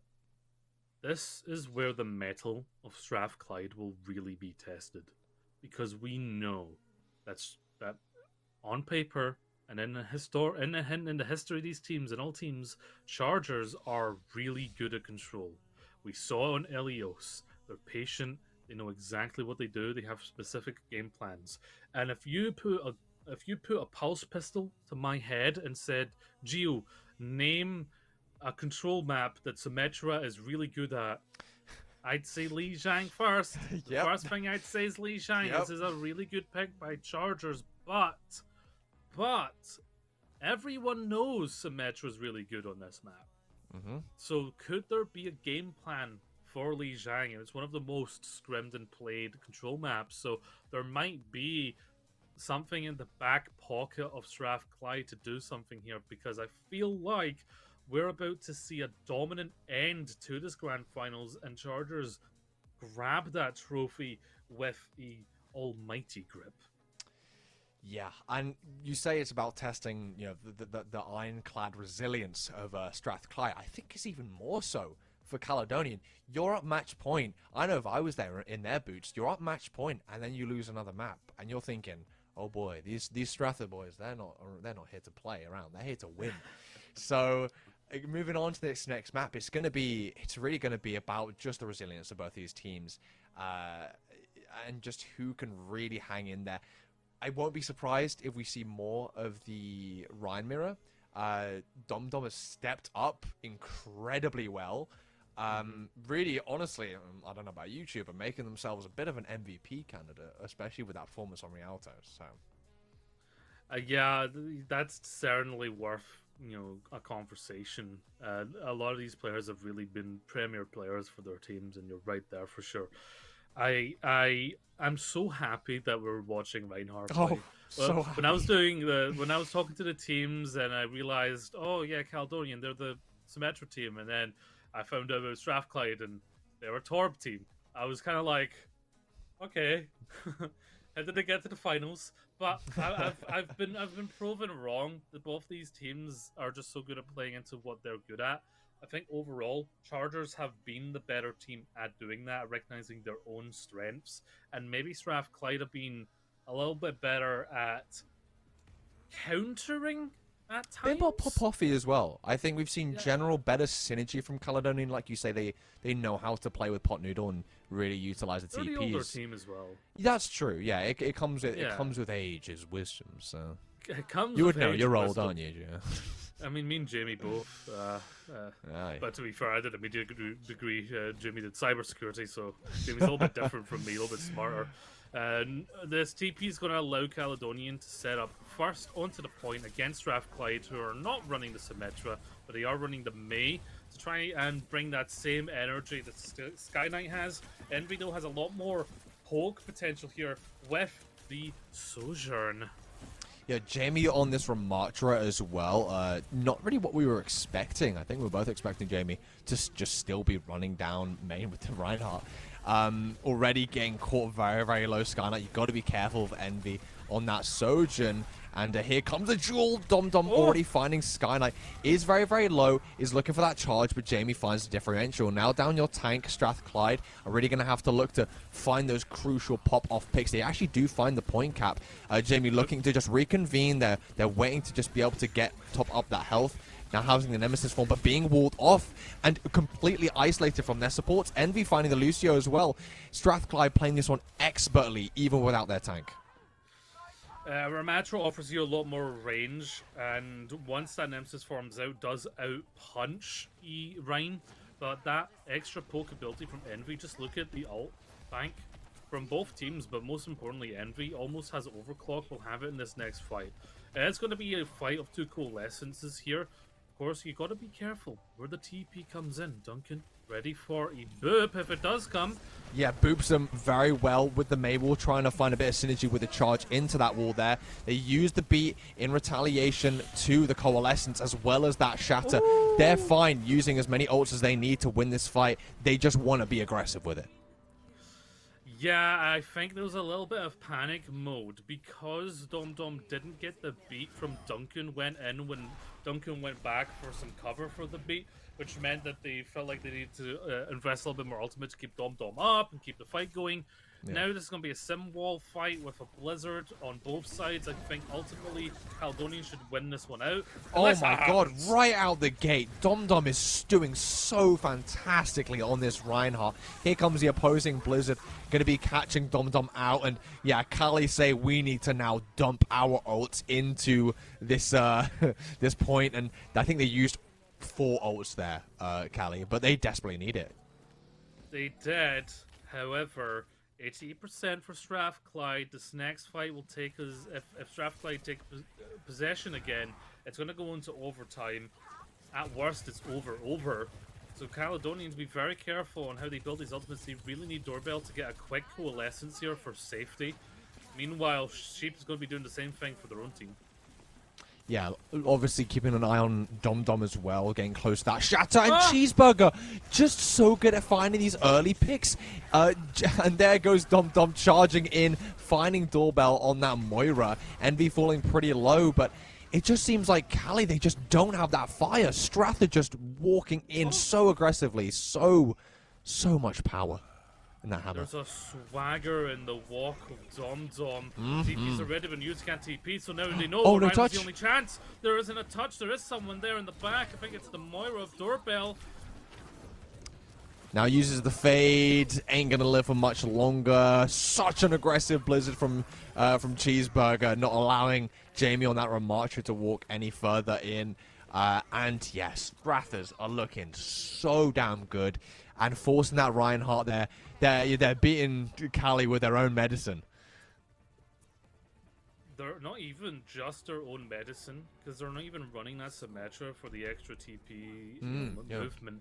They're just playing a comp that has such good dual ability, right? You've got Envy on this Sojourn who's got that flank. You've got Cheeseburger who, as a Torp player, is very well acquainted to projectile heroes, so is going to land an Icicle, is going to find a pick. Hot Noodle is very squishy, even this day and age of extra health and so what. You're going to find the headshot, you're going to get taken out, you need to be very careful. I don't believe it. I don't believe it until I don't believe it comes it either. out. But on the other side, Strathclyde, they are coming out with a dive comp here, but still keeping the May. Cheeseburger's going to struggle to find value here unless Dom does that. Hello? Greatest of all time? My god. Speechless. Yep. That's what I am. Oh, bow! I called Jamie King Kong Jamie. That was the only reason. I'm just gonna call Dom Dom the King of Scotland. That was beautiful. And now And they're gonna just swap switch. off to the Winston, yeah, because they recognise that a Doomfist is not gonna do too well against perhaps the Pharah. Strathclyde have found an absolute winning combo. Dom Dom leading the team to great heights. Yeah, and that rhythm is great, but might be interrupted there. Jamie does find a lot of space, but Strath, they're finding good spots to be able to regroup here. Interesting pick onto that Pharah, and generally they're coming back on this monkey comb. Strath is not so suited for it, and yeah, you're gonna have to be seeing switches here from Strathclyde. I'm not over it. Me neither. Just Honestly, not over it. I'm just trying to comprehend it. Dom Dom, however, curious choice, going on to the Reinhardt here. You're going to see them not go for the bridge. They're going to go to what's called the White Room on the right-hand side of Caledonian there, so they can have some cover against Pot Noodle, who is coming up to Barrage. That Barrage will be ready. They need to find a pick with it before they go down with it. They can't get hacked out of it, though. Yeah, Doorbell throwing that sleep into the void there, trying to catch Cheeseburger out. Not having it for that flank is going to be a little bit deadly. Pot Noodle is the one who's deadly with this barrage, but doesn't find any value with it. Dom Dom actually finds the pick onto them, ironically. Does fall to Sky Knight on this Sojourn, who's been so good with this spam. They use the beat, though, down their tank. They still want to be able to win this one, have that sustain that they need on the front line. A very, very good usage of that beat there from Duncan. Yeah, you know, I'm going to do a rare thing here. I'm going to disagree with you. I think Pot Noodle did find value. Dom Dom went down. It wasn't enough to swap that fight over. As Strathclyde were able to hold in strong. And now they have to be careful that they're not taking too much spam. A lot of spam damage is going to come out from Pharah, who's got a faster projectile than what she's used to have. Yeah, really looking to pressure out that front line. Dom Dom anti-naded. Oh, everything thrown their way. Really having the tank experience right now. And yeah, it's going to be difficult to play Ryan. If you're not just stacking on that point there, if you're trying to play in the open, that's exactly the treatment you're going to get. Pause is being called for, but because it's April Fool's, the Reinhardt thing makes it look like a meme. That's so unfortunately funny. What a silly time to be alive, huh? But oh boy. Strathclyde are showing that they're not going to roll over in control. While on paper, you know, you can say the phrase "on paper" to the end of the day. You can write a book just on paper, on paper, on paper. It doesn't You can apply write books on paper? in the moment, and when you have Whoa. 5 people sit down at a PC, and it's you either win and you're a champion, or lose and you lose. Like, it's all about that inner need to win, that primal need to win. And we're seeing that from Strathclyde, where it's been match point for 2 maps now, and they're not showing any fear. They're not showing any... they're not letting that adversity get to them. Now, they're going to have the overclock here. More importantly, that EMP's ready as well. Has to watch out. Pot Noodle doesn't get caught out by it as he takes spam going in. Sky Knight is going to have the overclock. More importantly, though, Orion with the beat can nullify said EMP and overclock. Yeah, all this aggression that Strathclyde have, like you say, the beat is going to be great for it. It needs to be well placed, though, because Strathclyde have a lot in the bank. Being forced out immediately, and Pot Noodle retaliates! Oh, that is crazy well played there from Cali. Oh, the Pot Noodle cooked them there. Cheeseburger didn't get a chance to EMP. Panic stations now at 90%. You need to touch the point to keep it alive, but then you're going to take spam damage as EMP hinges on Cheeseburger's EMP so much right now. Oh, there it is. It comes in, and they find the pick onto Jamie, but Pot Noodle is still alive on this Pharah. Find a trade. Sky Knight has been so good with the spam damage, and Orion living here means they still have this stool. But coming back on this cast, Envy. Oh, just clicking heads. And a little bit of a staggered there by Doorbell is going to give them a little bit more time. We're 30% away from Strathclyde equalizing this grand finals. They've done an amazing job so far. They need to build this sound barrier and coalescence before the nano Jamie engage comes in. Yeah, Nano boost now online. I wouldn't even be surprised to see a Nano Fara, but it will be the monkey that gets that boost into the health, into the damage, into the everything, trying to go as aggro as possible. The Coalescence comes out and having the beat as well. Strathclyde, it's in the stars, Geo. It's in the constellations. Strathclyde were meant to win this. They have the fire. Dom Dom on this Ryan has stepped up, and these members of this team, they have the guts to take them to a mirrored match point, Gio, from 3-1 all the way up.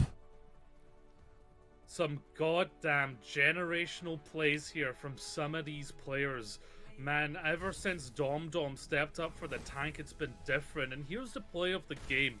You start a map out like this. Oh. Boom. Bye-bye. See you later. Into the drink. Like, what do? The fight's over. Yeah. Some of them jumping in, Pot Noodle takes them out, Doorbell gets another, Duncan gets a boop. Beautiful stuff from Strathclyde, who crumble, have now equalised the grand finals. Yep. Match point each way. It's kind of ridiculous that Strathclyde are really coming back with this, and I mean, I do think Dom Dom is just it is just the key to it all. On the Reinhardt did great things. That incredibly creative pick on the Doomfist, knowing that they would go for the TP in and getting that double punch kill, opening up that round in just such an incredible way.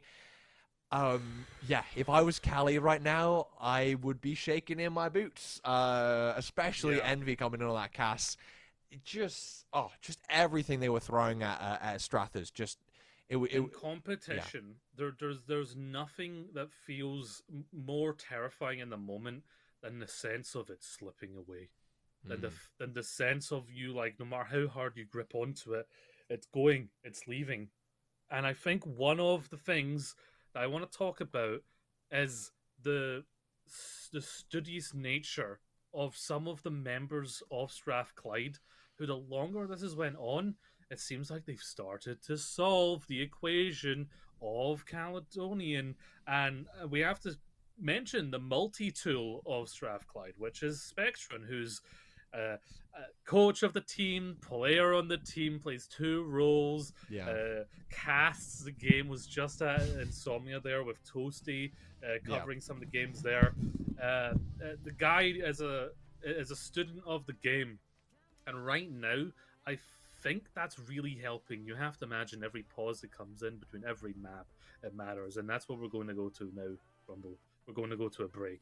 But after this break, we will crown the inaugural champions of Overwatch 2 and Battle for Scotland online. Someone walks home here a winner. Someone walks away with their head down. Don't go too far, folks. We'll be right back.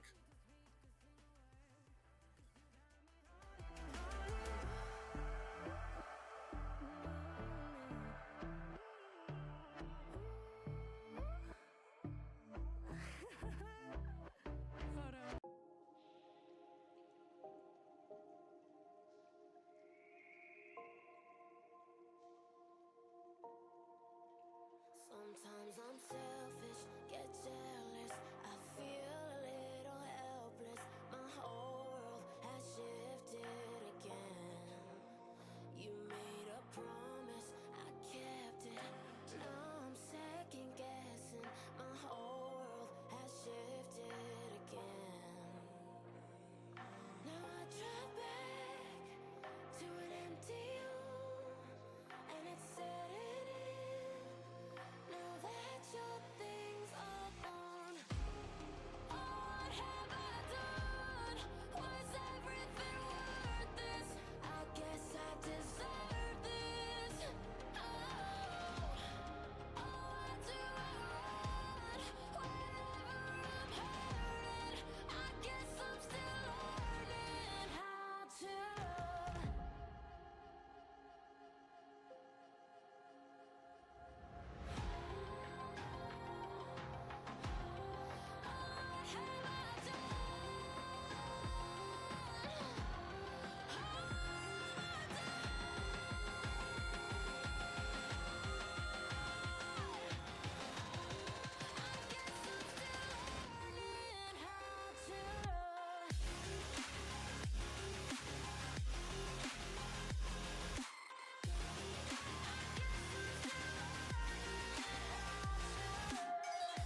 Oh my god, Green Lonely, that's you. A veces es mejor estar solo.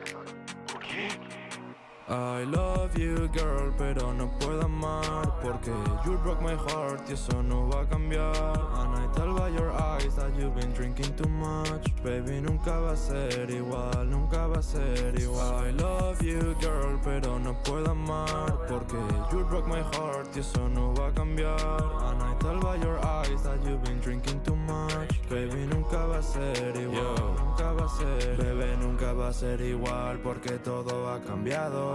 Pasé de cafuné a no estar a tu lado. He llorado muchas lágrimas que ahora he surfeado. Mejor estar solo que mal acompañado, porque estoy atrapado en mis pensamientos. Nunca te he dicho todo lo que yo siento y he recordado el daño que me has hecho y he olvidado esos bonitos momentos. I love you girl, pero no puedo amar porque you broke my heart y eso no va a cambiar. And I tell by your eyes that you've been drinking too much. Baby, nunca va a ser igual, nunca va a ser igual. I love you girl, pero no puedo amar porque you broke my heart y eso no va a cambiar. And I tell by your eyes that you've been drinking too much. Baby, nunca va a ser igual, nunca va a ser igual.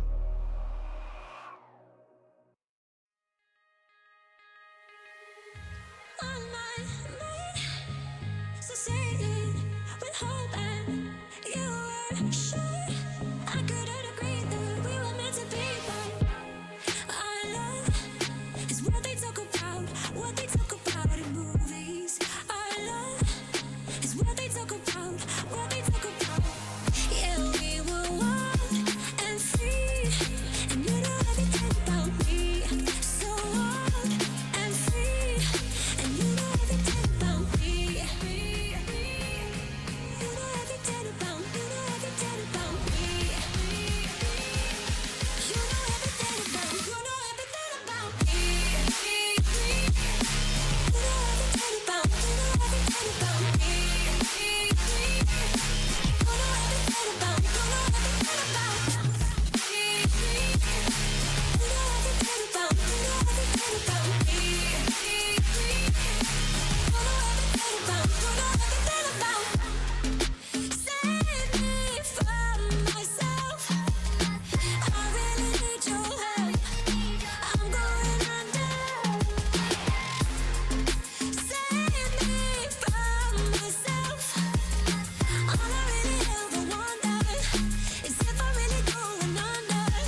welcome back, ladies and gents, to this nail biter of a series. 3-3 in our best of 7 match, Strathclyde versus Caledonian. It is quite literally as far as we can get in this series. It is tooth and nail. We are, I mean, we were talking, Joe, we are having so much fun with this series, and honestly, a little bit nervous for these teams. Yeah, like my heart's in my throat. It's pumping fast, and I'm not even in the game. That's the energy we're getting, that we're mining out of this game, and it's because the stories are so clear and defined. Strathclyde, the undefeated team, going all the way to the finals, now potentially getting their first loss here, holding off against the lower bracket run team of Chargers of Caledonian that have so much to prove. And you popped for it. I'm popping for it. Kings Row, baby, in a game where we've seen Reinhardt come out to play. I'm not surprised. And you know what? I'm not shocked by Chargers picking this. And I know I have no doubt in my mind. Dom will see this and go, all right, it's time for the Ryan. It is time for the most honest Overwatch we can get. Ryan duels and just brawling it out, EU style, baby, on Kings Row. Nothing is more fitting. There couldn't be a more fitting map. However, I have a very clear memory in my mind that it was Kings Row where I gave Jamie the moniker of King Kong Jamie in Battle for Glasgow a year ago. Now, you're thinking Reinhardt's, and I'm thinking Reinhardt, but could Winston actually come out here again? Because we've seen Jamie dominate opponents on Winston, and there's a lot to play for. And everything's on the line here. Like, there could be a draw. There's a potential hypothetically. Map 8. Yes. There's a potential map 8, which is an insane sentence to say, but also these teams want to finish it here and now. To find themselves, prove themselves undeniable in the history books of Scottish esports. Yeah. And like I said, no map is more fitting than Kings Row, really. Let's be honest. And yeah, we can see around and we can say, you know, they might, like, we've seen Jamie play the Ramatra, also the Monkey, obviously, as well. Like last year, Battle for Glasgow, we saw the Winston on Kings Row. Dom could play something else, but we're gonna see Ryan, and that feels good. That feels good. In the year 2024, we're gonna see Ryan on Kings Row in a grand finals, best of 7, last map 3-3. Couldn't ask for a better series, really, and a better way to round out the series. A lot of finals have this feels aura, and then there's a sort of anti-climax to them where, like, one team is just so above, head and shoulders above the rest, that it's a 4-0 or a 3-0. There's moments in that where you watch a final and it doesn't quite have that final feel. Not here. Not tonight. It's in the air. It's goddamn magical here between these teams. Strathclyde, previously undefeated, technically still undefeated. They are the ones that are bringing it back in this series with a near reverse sweep on their hands against Chargers, who are the ones coming from the lower bracket, the ones who were almost eliminated in the bracket to not even get to the finals, but they're here now, and they have something to prove. It's here, it's now. Kings Row is the place of gods and champions, and we're in it now. And I'm actually pretty surprised that Jamie is on the Ramatra. I was absolutely expecting a Ryan, and Pot Noodle is actually on the Torb, so we're seeing a Torb v Torb on Kings Row, which I guess is the more important duel at the end of the day. The tiny hammer more important. That's such a statement to make against a Torb one trick like Cheeseburger. Is this the time to make a statement like that? Yeah, Dom on point alone, looping around the statue, doing ring around the rosies is Caledonian. They've got a tick with just Dom placing themselves on point here. Now fighting at the hotel, looking for the back foot here. Strathclyde as they've lost their Lucio, but still reconvening at this pillar in the middle. Yeah, need to wait for Lucio to get that speed for the rotations here. Now, Reinhardt does lose the Brawlby Brawl against the Ramatra, but if you get a good charge here, you could equalize. Yeah, Cheeseburger falling low to the molten-infused shots of Pot Noodle there. Going to be interesting to see who finds the differential in that regard. And taking a lot of spam here is Strathers.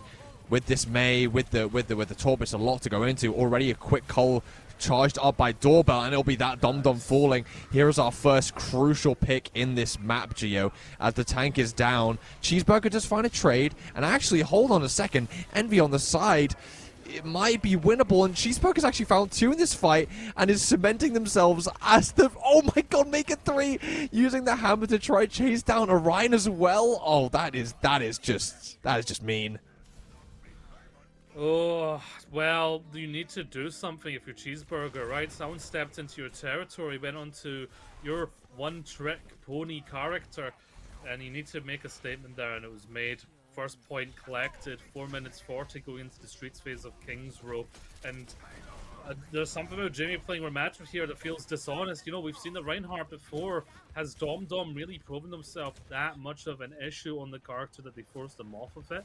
Perhaps Coalescence ready from Sheep, not from Doorbell. Beat, not quite there from Orion. We'll get it soon.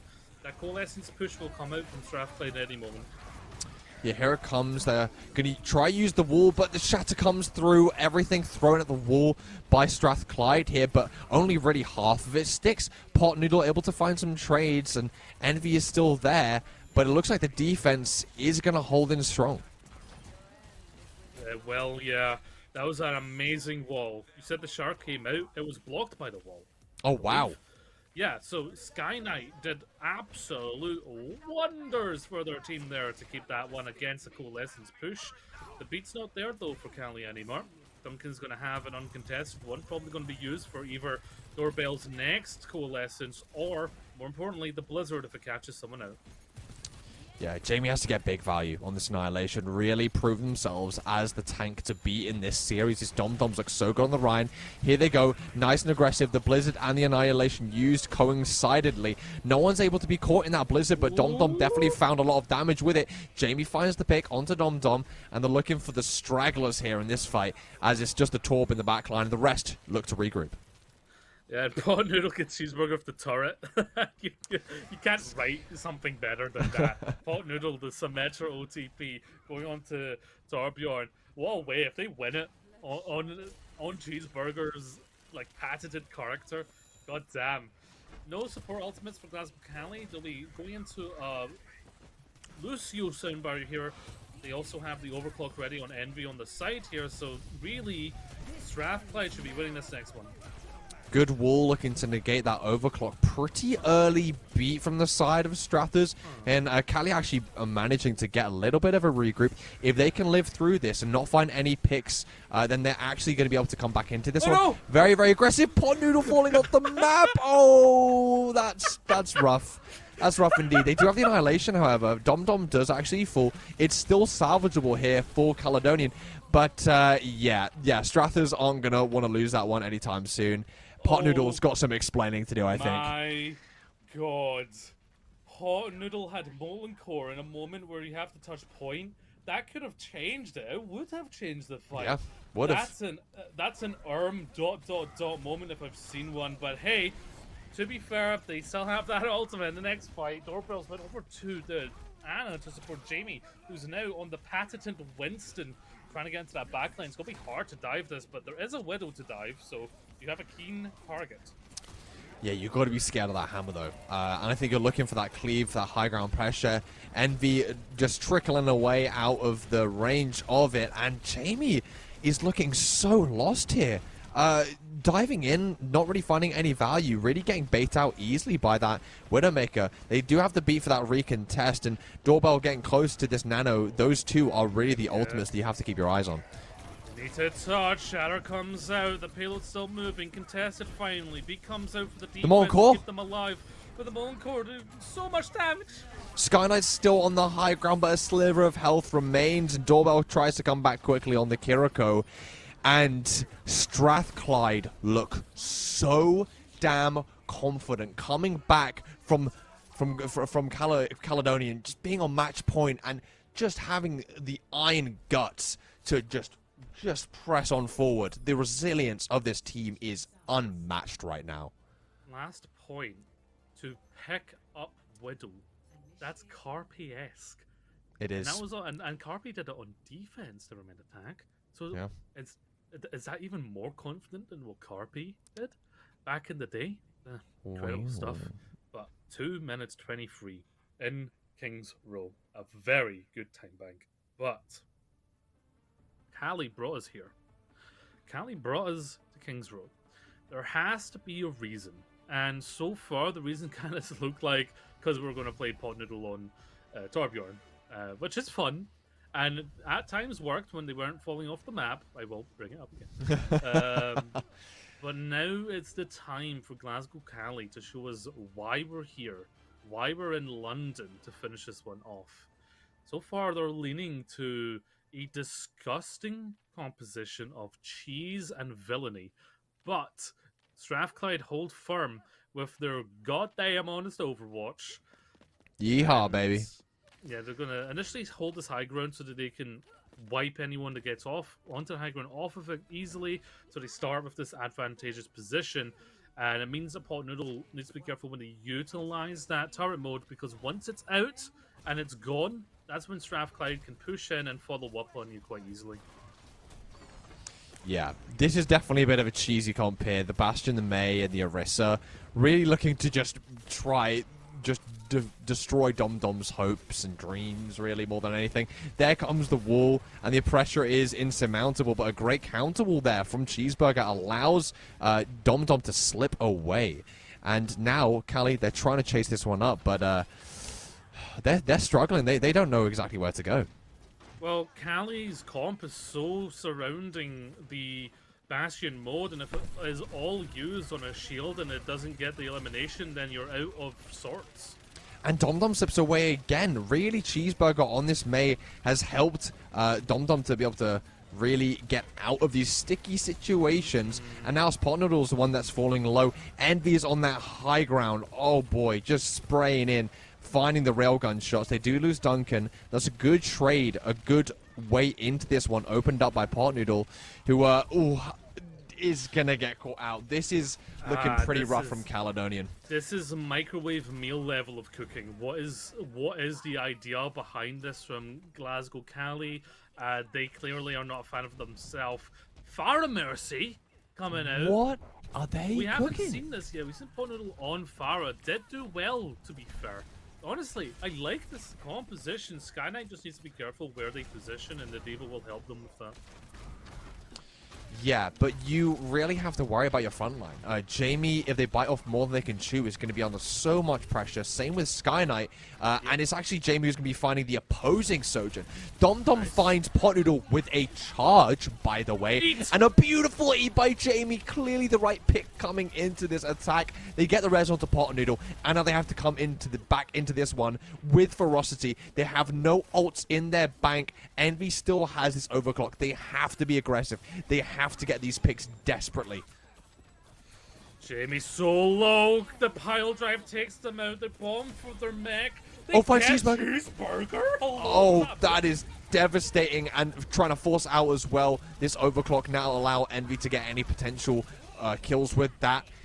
Dom-Dom really thought they could hold it in first. Came back on that hamster there. Yeah, it's probably going to swap off that pick as well. 90 seconds on the board, and this is going to be the point secured here for Caledonian. Not as clean as they wanted. They spent some time on a real spicy comp. Unfortunately, they used the wrong kind of spice, and they were actually allergic to their own cooking. Now, they seem like they have quite good synergy here with the Farah Mercy, the Diva of Jamie to, subdue some of those angles that Envy will be taking, especially on a Cassidy, which is a lot more lethal to that Farah Mercy. Yeah, definitely a switch that they needed. Jamie just so much better at marking the Sojin that wants to take more aggressive angle. Here comes the barrage. And another eat from Jamie. Are you kidding me? Cheeseburger, you should be the one eating, not Jamie. Oh my lord. Bros Pot at Noodle McDonald's. Pot Noodle does fall on this Pharah, and yeah, wants to switch. Clearly not the pick they're looking for. But Jamie on the Stever has proven pretty damn good so far. Both support ultimates for Strathclyde, so they're not too scared of this upcoming overclock, especially if Duncan can hit the beat. Yeah, here comes the Kasumi Rush, which is going to be really, really scary. Pot Noodle on that Bastion. They're going to be able to tear through the front line, but just doesn't have a tank to help them sustain on said front line. And it's exactly what we kind of saw in that first map, Gio. But in kind of reverse. Strathclyde just looking so much more synergistic in their comp. Caledonian just kind of thrown everything against the wall here. Butter fingers from Caledonian right now. They're not quite at a solve for what Strathclyde have brought, which is a very modern kind of brawl rush composition. Caledonian, they have swapped again. They have Doorbell on Niana, Ryan on Kerry, a lot of healing, a lot of damage output as well from the backline, but it's getting them into position. It's going to be difficult. They take them to the high ground for that. Overclock's still ready, and Duncan doesn't have the beat for it. Fantastic wall there. Cheeseburger also finally landing their first Blizzard, but Jamie's cut off. Great plays there from Cheeseburger. Pot Noodle does find a trade. Jamie still survived and managed to find a great trade. Finds the bomb kill there onto Envy, and now it's back foot for Strathclyde as they have to try get out of this one without any casualties. Anti-nade. You anti-Ramatra. Tata, bye-bye. Don't care if you're blocking, because that Bastion will take you down.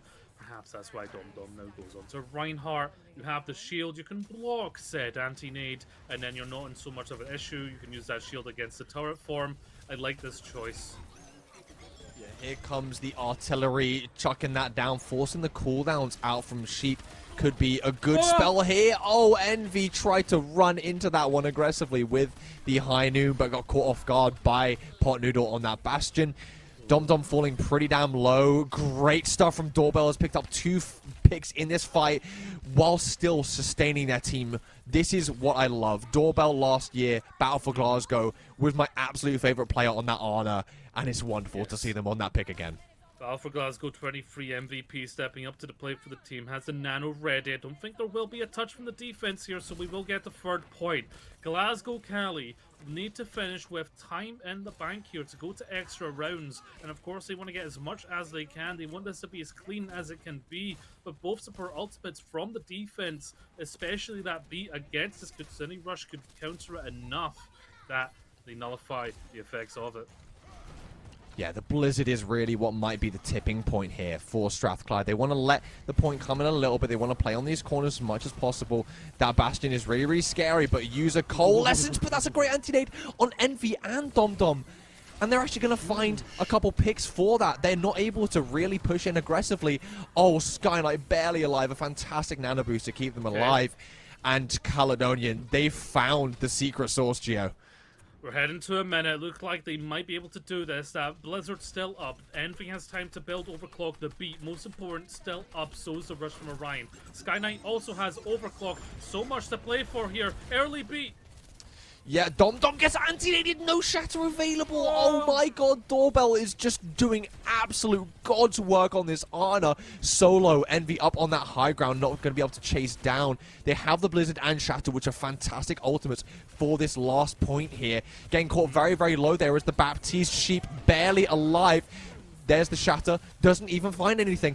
There is, however, Envy's overclock coming in. Does find Skylight, and Cheeseburger is there to follow up. Orion is able to find a trade, but 30 seconds left. 30. Caledonian, it's all to fight for here, Gio. One more fight for Glasgow Cali to not let it slip away. One more fight to prove their lower bracket run wasn't for nothing. One more fight and Strathclyde might just cement themselves the undefeated inaugural champions. It's all down to this last fight. It's all on the line. And Gio, it's a pretty dry fight coming up here. It's all about these opening picks. It's all just about the mechanical prowess of these players. Jamie trying to go up on that high ground, forcing out Envy. It's overtime now. Dom has found the first pick on this Ryan. The clutch pick, Dom Dom, coming into this series has been such an incredible player for Caledonian. Sky Knight has found 2, though, is maybe the saving grace for Caledonian here in this last fight, having to be forced to go to that health pack. Pot Noodle has found another pick. The DPS on the side of Caledonian doing all that they can to stay in this series. Another one! Pot Noodle, you absolute madman on the Bastion. The cooking paid off. Cooking lessons is exactly what Caledonian went in for, and they found the secret sauce, the secret recipe to hopefully stay in this series. Here comes the Blizzard, though, from the defense. Cheeseburger and the eat that we've seen consistently in the series. They have the beat. Duncan has cast it. The reinforcements are back as well. And Pot Noodle is so low. Envy has found the picks necessary. It's just a trace. The Sky Knight is fighting all that they can. But it's over, Gio. And Strathclyde, they are your winners. They are your undisputed champions. Undisputed. Undeniable. Your inaugural Battle for Scotland online champions are Strathclyde. From the team with the biggest heart to the team with the biggest brain, the biggest brawn, the biggest balls. They've done it. They've cemented their legacy here. A wonderful season. A wonderful finals. They brought it back from the brink of failure. Incredible. Yeah, that is the perfect word. And just every single player, not I'm not even going to say every single player on Strathclyde, every single player in this lobby had incredibly outstanding plays. Every single player here had a moment, multiple moments. Every single player popped off. They were the X factor that team needed in a certain fight. And Gio, that's what you get when we had such a long, drawn-out war between these two teams. Everyone had a moment to shine. And in the end, Strathclyde, they just shined a little bit brighter.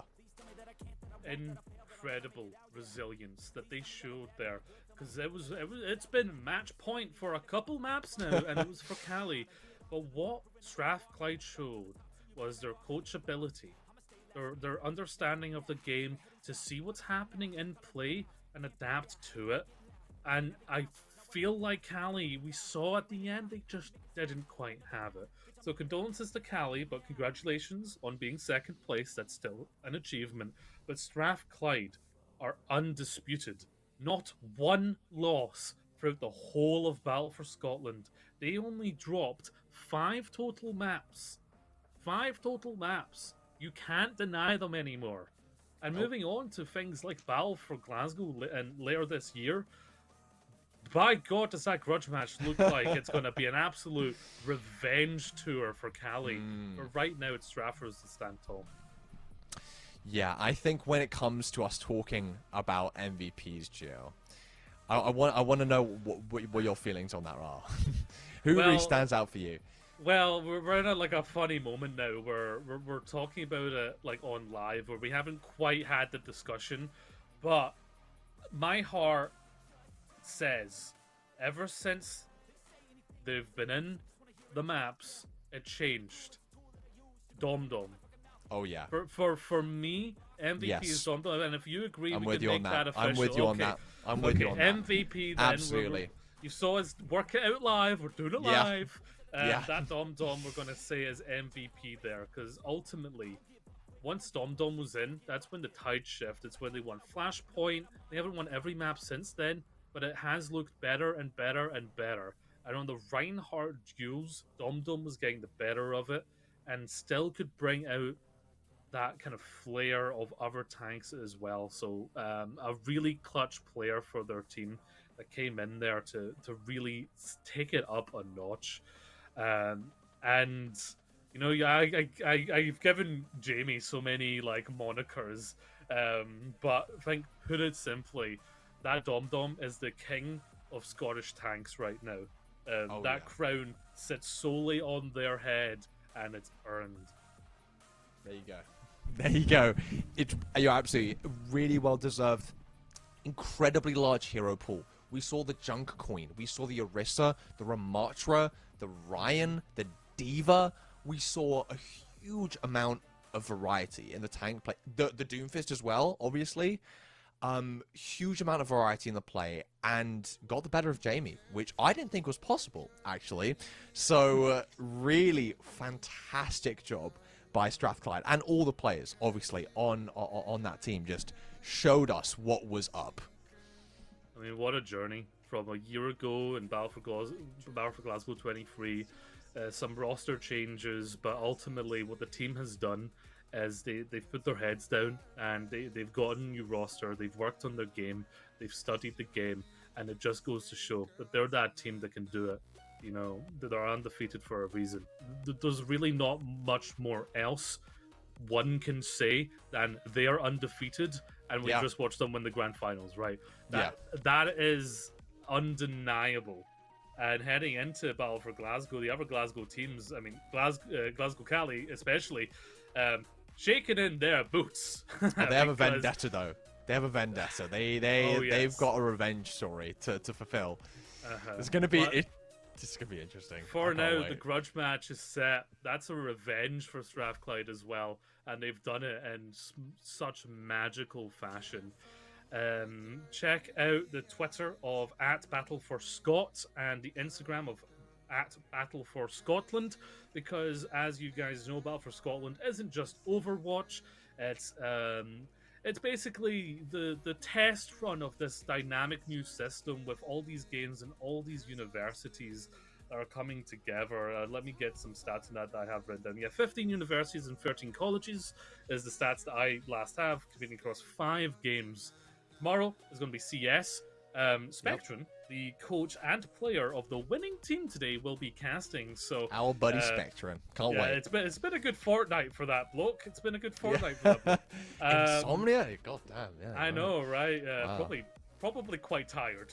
Deserves a lot. I imagine so. Yeah. CS is going to be tomorrow, and then Rocket League after that. Definitely don't miss it. We've already had League of Legends and I have to say, I'm biased, but today was the most entertaining. Come on, Map 7, I mean, we were all here collectively. We all just saw that entire series, right? Yeah. And yeah, so I guess all that's left is to like plug ourselves and let you guys like cool off and get ready for tomorrow's stream as well. I've been Geo, catch me at GeoVark on Twitter. You can see me around in CGL. They've got some EU stuff. Hoping to do a lot more in the UK though, in the home base, like Battle for Scotland.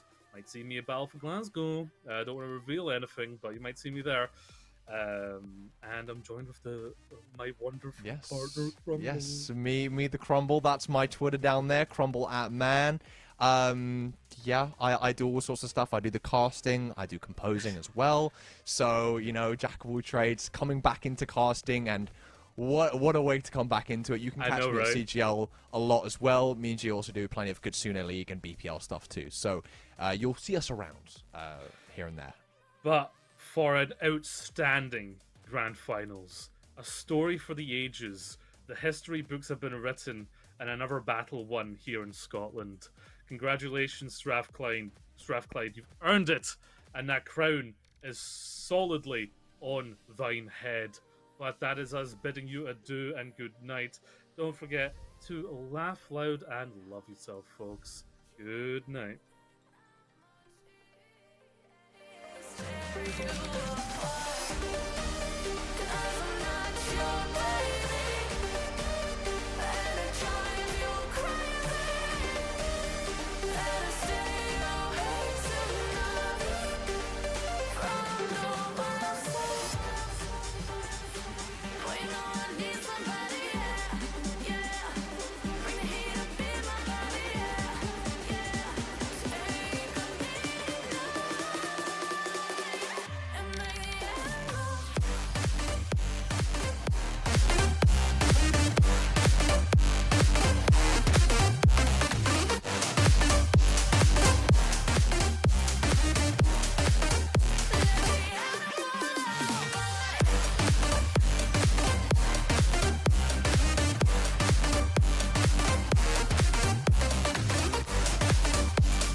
when you want to get off the darkest ground.